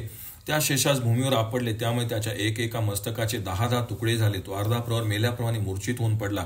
तेव्हापासून ती 1000 फणांनी मंडित झाला. सर्व सर्पांचे भूषण असा तो जीव मात्र शेष राहिलेला शोक करू लागला. त्रैलोक्याचा जो स्वामी तो ईश्वर, त्याचा मी अलंकार झालो आहोत. या अवस्थेप्रत कोणत्या कर्माने आलो हे समजत नाही. पंखा वाचून पक्षी उडू शकत नाही, तसा मी जागेवरून उठू शकत नाही. मी काय करू, कुठे जाऊ, माझा त्राता कोण, माझे पद प्राप्त होण्याचा उपाय कोण सांगेल, माझे दुःख कोण नाहीसे करील, अशी चिंता करणाऱ्या शेषाने मार्गाने जाताच नारदास पाहिले. तेव्हा सुग्रास अन्न पाहून भिक्षुक हर्षयुक्त होतो, तेव्हा तसा शेष हर्षयुक्त झाला. नारदाने त्याची कष्टकर अवस्था पाहिली. ध्याननिष्ठ मुनीने निश्चेष्ट व श्वासशून्य अशा शेषास नारद सर्वत असूनही विचारू लागला. नारद म्हणाले, तू निःशेष व अति दुःखी का झालास? तुझ्या मस्तकाचा भंग कसा झाला? कोणी कोणास अप्रिय असे आचरण तू केले की काय, की तू गर्वामुळे केल्यामुळे शंकराने रागाले? जे काय असेल ते सांग, म्हणजे मी तुझ्या प्रतिकाराचा उपाय सांगेल. कारण तू वाचून या चराचर पृथ्वीचे धारण कोण करील? पण तो सांगेना. तेव्हा मुनीनेच त्या नागराजाचे शुभस्थान प्राप्त करून देणारा उपाय सांगितला. नारद म्हणाले, यामुळे शंकरादी देव किंकरासारखे होतील. बालक जशी पुष्पमाला धारण करतो तसा तू पृथ्वीस धारण करशील. शेष म्हणाले, पूर्व पुण्यामुळे तुझे दर्शन झाले, माझे आता कल्याणच होईल यात शंका नाही. त्याशिवाय पुण्यवानाचे दर्शन कसे होईल? माझी गात्रे विवल झाल्यामुळे मी भूमीस धारण करण्यास अशक्य आहे. हे मुनी, ज्याच्या योगाने मी पूर्वीप्रमाणे होईल असा उपाय सांग. नारद म्हणाले, ज्याच्या प्रसादाने इंद्रादी देव त्या स्थानास प्राप्त झाले, त्या देवाचा महामंत्र मी तुला सांगतो. ज्याच्या आज्ञेने ब्रह्मा, शंकर, विष्णू उत्पत्ती, स्थिती व लय करणारे झाले, तो देव प्रसन्न झाला तर तू पूर्व अवस्थेला प्राप्त होशील. हे सर्पा, तुझे हे दैन्य पाहून माझे मन विवळगळ आहे. मी तुला गजाननाचा षडक्षरी मंत्र देतो. याच्या अनुष्ठानाने देव दिसेल, त्याच्यापासून तुझ्या सर्व इच्छा पूर्ण होतील. ब्रह्मदेव म्हणाले, शेषास उपदेश करून नारद गुप्त झाले. शेषाने तपाचा निश्चय केला. इंद्रियांचा निरोध करून व गजाननाचे ध्यान करून 1000 वर्ष त्याने मंत्राचा जप केला. त्यानंतर त्यास गजानन दिसला. सिंहावर बसलेला, 3 नेत्र, 10 भुजा, सर्पकुंडले, बाहुभूषणे, मोत्यांची माळ, रम्य मुकुट, अनेक देव व ऋषी सर्वदा जात आहेत. वक्रतुंड, गजवदन, भक्तांच्या इच्छेप्रमाणे देह धारण करणारा, देव मनुष्यास परमस्थान देणारा व एकदंत असे ज्याचे वर्णन आहे, तोच देव शेषांसमोर आला. त्याने ध्यान केल्याप्रमाणे सिद्धी बुद्धीसहित सहस्र सूर्यांच्या तेजाप्रमाणे 10 दिशा प्रकाशित झाल्या. त्या तेजाने निस्तेज पडलेला शेष अंधारासारखा झाला. भयभीत व विवल झालेला शेष भयाने कापू लागला. नंतर स्वस्थ होऊन मनात विचार करू लागला, प्रलयाग्नीसारखे हे काय तेज आहे? याने सर्वात जाळले तर मीही जळेल. पण कल्याणाकरता चारण करता अशुभ कसे घडेल? किंवा नारदाने सांगितलेला गणनायक तर हा नसेल ना? असे त्या चिंतातूर झालेल्या शेषास गजानन म्हणाले, कुतर्कामध्ये कुशल असणाऱ्या शेषा भिवू नकोस. ज्याचे तू अवरात्र ध्यान केले होतेस, तो मी वरद आलो आहे. तुझ्या मनात जे असेल ते माग. मी जगाचा करता, पालक व नाश करणारा आहे. माझ्या तेजाने चंद्र, अग्नी, सूर्य, नक्षत्रे प्रकाशतात. मी परब्रह्मस्वरूप तुझ्यामुळे संतुष्ट झालो आहे. वर देण्याकरता व लोकांवर उपकार करण्याकरता मी प्रकट झालो आहे. इच्छा असेल ते माग. शेष म्हणाला, देवा, तुझ्या तेजाने मी पराभूत झालो आहे. तुझ्याकडे पाहण्यास व तुझ्याशी बोलण्यास मी समर्थ नाही. तू सौम्य हो. ब्रह्मदेव म्हणाले. तेव्हा गजानन चंद्रासारखा सौम्य तेजाचा झाला. शेषाने नमस्कार केला, स्तुती केली, मागितले, देवा, तू अनादिनिदान प्रकाशमान हो. सर्वव्यापी ईश्वर, जगाच्या कारणाचे कारण, सर्वस्वरूप विश्वेश्वर, विश्वबंध आहेस. तुला नमस्कार असो. तू गजानन गणाध्यक्ष, विष्णूकडून स्तुत्य, प्रभू, गुणाधीश, गुणातीत व गुणाधीश आहेस. तुला प्रणाम असो. तू विद्यांचा स्वामी, देवादिदेव, देवप्रिय, सिद्धी विद्युप्रिय, सर्व सिद्धी, भोग व मुक्ती देणारा, सर्व विघ्न हरण करणारा आहेस. तुझपडे मी लोटांगण घालतो. ब्रह्मदेव म्हणाले. अशी स्तुती करून शेष म्हणाला, आज माझा जन्म, तप, ज्ञान, पिता, माता, देह, नेत्र, मस्तके व स्तुती करणाऱ्या जीवा धन्य हो. तुझ्या पायाच्या दर्शनामुळे माझे कुलशील धन्य झाले. मला तुझे अखंड भजन दे. तूच सर्वज्ञास माझे काय म्हणून दुःख सांगावे. मी गर्व केल्यामुळे रागाने महेशाने मला भूमीवर आपटले. माझी मस्तके फुटली, पण नारदाच्या कृपेमुळे तुझे चरण दिसले. आता मला त्रिभुवनात श्रेष्ठत्व, भूमी धारण करण्याचे सामर्थ्य, अचल स्थान, तुझे सतत दर्शन, शंकराचे सानिध्य, कुलाचे श्रेष्ठत्व, कल्याणरूप कर्मामध्ये आसक्ती, या गोष्टी ते गणेश म्हणाले. हे सर्पांच्या राजा, जरी तुझी मस्तके तुटून 10 झाली तरी 1000 फणांनी तुला शोभा येईल. चंद्र सूर्य नक्षत्रे असेपर्यंत तू सहस्र वदन म्हणून लोकात प्रसिद्ध होशील. तुला पृथ्वी धारण करण्याचे सामर्थ्य मिळेल. पंचवदन शंकराच्या 5 मस्तकावर तू स्थिर होशील. तुला निरंतर माझे सानिध्य मिळेल. दुसरे इष्ट जे असेल ते तुला प्राप्त होईल. ब्रह्मदेव म्हणाले, असे वर देऊन देवाने शेषास आपल्या पोटावर बांधले. तेव्हापासून गजानास व्यालबद्धोधर म्हणजे सर्पाने ज्याचे उदर बांधले आहे असं नाव मिळाले. प्रभूने शेषाच्या मस्तकावर अभयहस्त ठेवला व आपले विराट स्वरूप त्यास दाखवले. शब्दाच्या योगाने भूमी, दिशा, विदिशा व आकाश भरून सोडले. त्याच्या पायाच्या तळी पृथ्वीच्या कान व दिशा, डोळे म्हणजे सूर्य व रोम ही औषधे, पर्वत म्हणजे नखे, मेघ म्हणजे घाम, ब्रह्मादे हे जननेंद्रिय त्याच्या कुशीत, सर्व जग व 4 समुद्र त्या स्वयंप्रकाशात. देवास अनंत मुखे व नयंत असून तो अनंत रूपी, अनंत शक्ती, अनंत तेजस्वी होता. त्याच्या रोमरंध्रात अनंत ब्रह्मांडे राहतात. अशा त्या देवास पाहून शेष भीतीने भ्रमिष्ठासारखा झाला व पुन्हा सौम्य हो असे म्हणून प्रार्थना करू लागला. नंतर तो देव दशभुज सिंहारूढ झाला व म्हणाला, अशा प्रकारे मला देवांनीही पाहिले नाही. मोठ्या भाग्यामुळे माझ्या अनुग्रहामुळे तू रूप पाहिलेस. तुला मजजवळ पाताळात शंकराच्या मस्तकावर अचल स्थान दिले आहे. तू आता फुलाप्रमाणे पृथ्वी धारण कर. शेष म्हणाला, मी धरणीस धारण करतो, त्यामुळे माझे व तुझे नाव धरणीधर असे प्रसिद्ध हो. या क्षेत्रात स्थिर होऊन भक्तांचे मनोरथ पूर्ण कर. ठीक आहे असे म्हणून विघ्नेश गुप्त झाले. शेषाने शुभमूर्ती व प्रासाद निर्माण केला. तो रत्नयुक्त व स्वर्णांचा होता. त्याचे धरणीधर असे नाव ठेवले. तो हरीचे शयन झाला. फुलाप्रमाणे पृथ्वी धारण केली व विघ्नराजाच्या नाभी कमली त्याचे भूषण होऊन स्थिर राहिला. हे व्यासा, विघ्नेशाचा अद्भुत महिमा तुला सांगितला. प्रवाल नगरात गणेश धरणीधर झाला या नावाने प्रसिद्ध झाला. याकरता शेषाने प्रभूची आराधना केली. व्यास म्हणाले, गणेशाच्या आणखी कथा सांग, माझे मन उत्सुक आहे. ब्रह्मदेव म्हणाले, एकदा प्रलय झाला तेव्हा ब्रह्मदेवा माझ्या आशेने नाना प्रकारची सृष्टी कर असे गजाननाने आज्ञा केली. तेव्हा मी मनाने 7 पुत्रांची कल्पना केली, म्हणजेच कश्यप, गौतम, जमदग्नी, वसिष्ठ, भरद्वाज, अत्री आणि विश्वमित्र हे सर्व पुत्र माझ्या विद्या विशारद होते. आम्हास काही आज्ञा कर असे ते म्हणाले. त्यातील बुद्धिमान कश्यपास मी आज्ञा केली माझी विविध सृष्टी निर्माण करण्याचे कार्य. तेव्हा तो ठीक आहे असे म्हणून तपा करता वनात गेला. त्याने देवांची 1000 वर्ष तपश्चर्या केली. त्या एकाक्षरी मंत्राच्या तपामुळे गजानन प्रसन्न झाले. त्या 4 भुजा, कमलाप्रमाणे नेत्र, मुकुट, हातात पाश, अंकुश, माला व दात धारण केलेल्या शुभभूषणे व कंठात सुवर्णमणी असलेली मोत्याची माळ, उदरावर सर्प, कोटी सूर्याप्रमाणे तेज, सुंदर नेत्र, वश शुंडायुक्त मुख असा गजानन कश्यपाच्या पुढे प्रकट झाला. पायात बारीक घंटायुक्त नोपरांचा आवाज होता. त्यास देवास पाहून कश्यप आनंदाने नाचू लागला. त्यास नमस्कार करून मंगल वस्तूच्या योगाने त्याची पूजा केली. संतुष्ट होऊन हात जोडून तो देवास म्हणाला, माझे माता पिता, शरीर, तप, ज्ञान, दृष्टी ही धरणी, वेली, वृक्ष, फळे, एकाक्षरी मंत्र ही सर्व धन्य होत. जेथे वेद वेदांत कुंठित व मौन धरून राहिले असा मन व तर्क यास अगोचर असा देव मी पाहिला. ज्याच्यापासून शिव, इंद्र, अग्नी, देव, 7 पाताळे, 14 भुवने उत्पन्न होतात व जेथे लीन होतात. जो निर्गुण निराकार गुरुगम्य व ब्रह्म आहे असा देव मी पाहिला. ब्रह्मदेव म्हणाले, अशा वाक्यामृतामुळे संतुष्ट झाले. गजानन म्हणाला, हे मुनी, तुझी भक्ती, स्तुती व अनुष्ठानामुळे मी संतुष्ट आहे. इष्ट असेल ते माग. कश्यप म्हणाले, हे प्रभू, नाना प्रकारची सृष्टी करण्याचे सामर्थ्य दे. तुझी भक्ती अविस्मरणीय होऊ दे. तुझे स्मरण होताच तू माझ्या पुढे प्रकट व्हावे. तुझे कश्यपनंदन नावाचा गुणी पुत्र मला दे. गणेश म्हणाले, माझी भक्ती अविस्मरणादी तुला मिळेल. संकट समय मी तुझ्या जवळ येईल. माझ्या प्रसादाने तू विचित्र सृष्टी निर्माण करशील.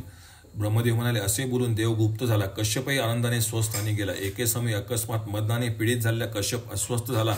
त्याला कुठेच सुख मिळाला. तेव्हा तो घरात गेला. त्याला नित्य नैमित्तिक कर्म व काम्यकर्म ध्यान सूचना. तो फार विवल झाला. हे पाहून त्याची दिती, अदिती, कद्रू, धनु, विनता अशा 14 स्त्री पुढे येऊन उभे राहिल्या. तेव्हा कश्यपाने अनेक मंदिरात त्यांचा क्रमाने भोग घेतला. तेव्हा योग्यकाली दितीस राक्षस, अदितीस देव व गंधर्व, धनुष, दानव झाले. पुढे क्रमाने किन्नर, यक्ष, सिद्ध, चारण, गुह्यक, अरण्य व गावात राहणारे पशु, पृथ्वी, पर्वत, वृक्ष, समुद्र, नद्या, वेली, धान्य, धातू, रत्ने, मोते, किडे, मुंग्या, सर्प, पक्षी समूह सर्व चराचर त्यापासून झाले. या नाना प्रकारच्या संतानांना कश्यपाने ऋणधनाचे शोधन करून सिद्ध हरिचक्र पाहून अनेक मंत्र शिकवले. कोणास 16 अक्षरी, कोणास 18, 6, 1, 5, 8, 12 अक्षरी मंत्र दिले. सर्व सिद्धी देणाऱ्या गजाननाचे दर्शन होईपर्यंत तुम्ही अनुष्ठान करा असे सांगितले व ते सर्व तप करण्याकरता अनेक प्रदेशे गेले. मंत्राचा जप चाललेला. आसन, भोजन, निद्रा, जागरण इत्यादी प्रसंगी ते अनन्य भक्तीने गजाननाचे स्मरण करू लागले. दिव्य 1000 वर्षांनी संतुष्ट झालेला तो करुणासागर त्यांच्यापुढे अनेक रूपाने प्रकट झाला. ज्याने जसे ध्यान केले तसा तो प्रकटला. कोणाच्या पुढे मेघवर्ण 8 भुजांचा झाला. कोणाच्या पुढे चंद्राच्या तेजाचा चतुर्भुज, कोणाच्या पुढे रक्तवर्ण 6 हात किंवा सहस्रभुज दिसला. बालस्वरूपी तरुण वृद्ध 10 किंवा 12 भुजा असलेला धूम्रवर्ण सहस्रनयन महातेजस्वी 18 भुजांचा, कोटी सूर्यांसारखा तेजस्वी तेजरूपी मोठ्या शरीराचा, उंदरावर बसलेला, सिंहावर बसलेला, मयुरावर बसलेला, हत्तीवर बसलेला, अनेक मुखे इत्यादी प्रकारांचा तो झाला. अशा प्रकारच्या गजानन देवास पाहून कश्यप पुत्रांनी हात जोडले, भक्तीने नम्र झाले, आनंदाने स्तुती करू लागले.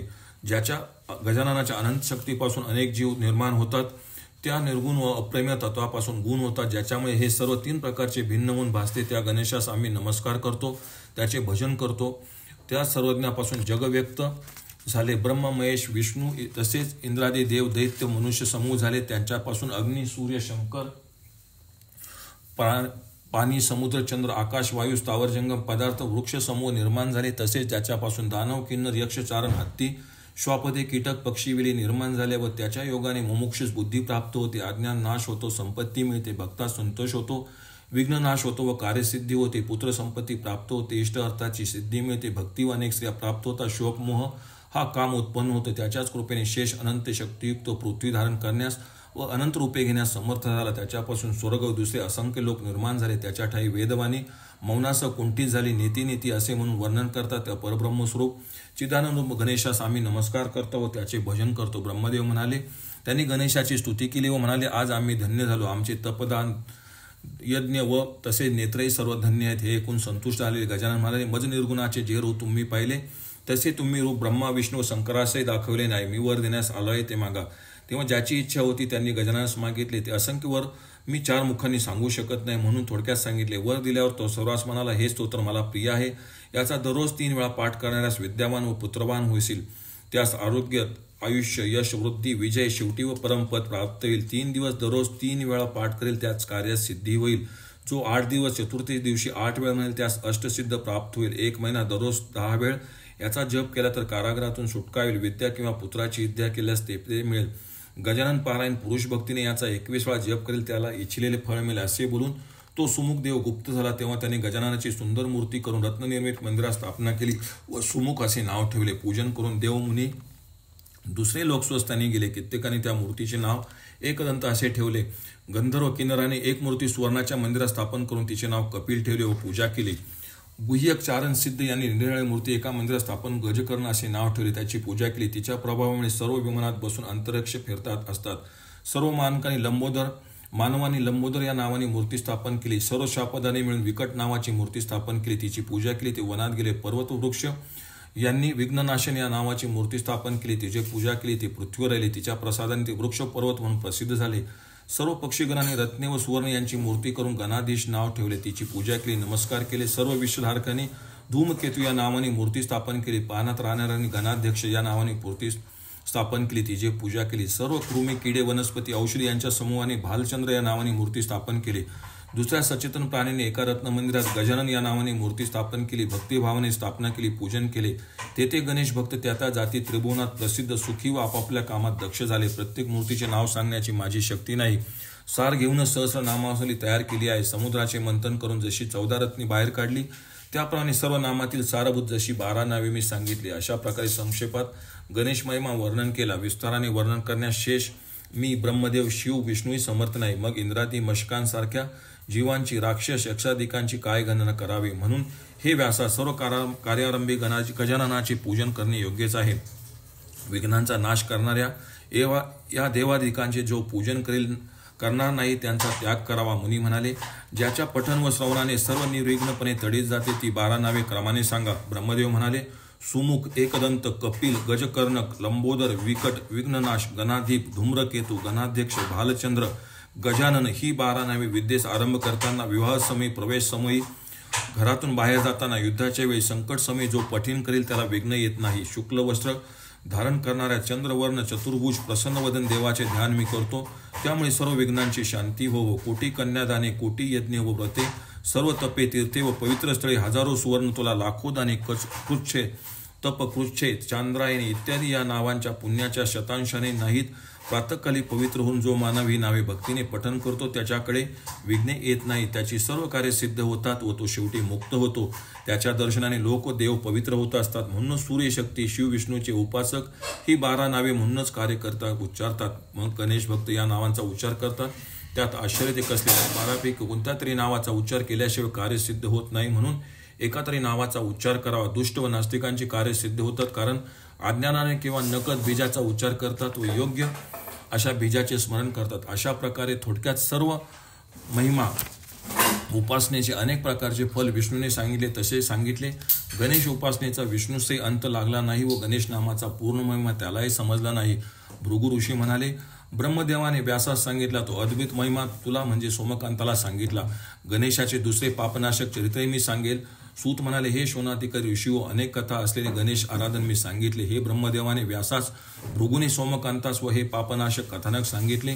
जो कोणी गणेशाचे उत्तम पुराण ऐकेल तो सर्व आपत्ती सोडून उत्तम भोग भोगून पुत्र पौत्र ज्ञान विज्ञान संपन्न होऊन गणेश कृपेने मुक्तीस प्राप्त होईल. कोटी कल्प लोटले तरी तो जन्ममरण परंपरेत पडत नाही. हे भक्तीने ऐकणाऱ्यास असे शुभ फल मिळत राहील. आदराने ऐकणाऱ्यास सोमकांतासही तसेच फळ मिळाले. ओम श्री गण गणपते नमः. ओम श्री सिद्धी विनायकाय नमः. श्री गजानन प्रथम पूर्वार्ध समाप्त.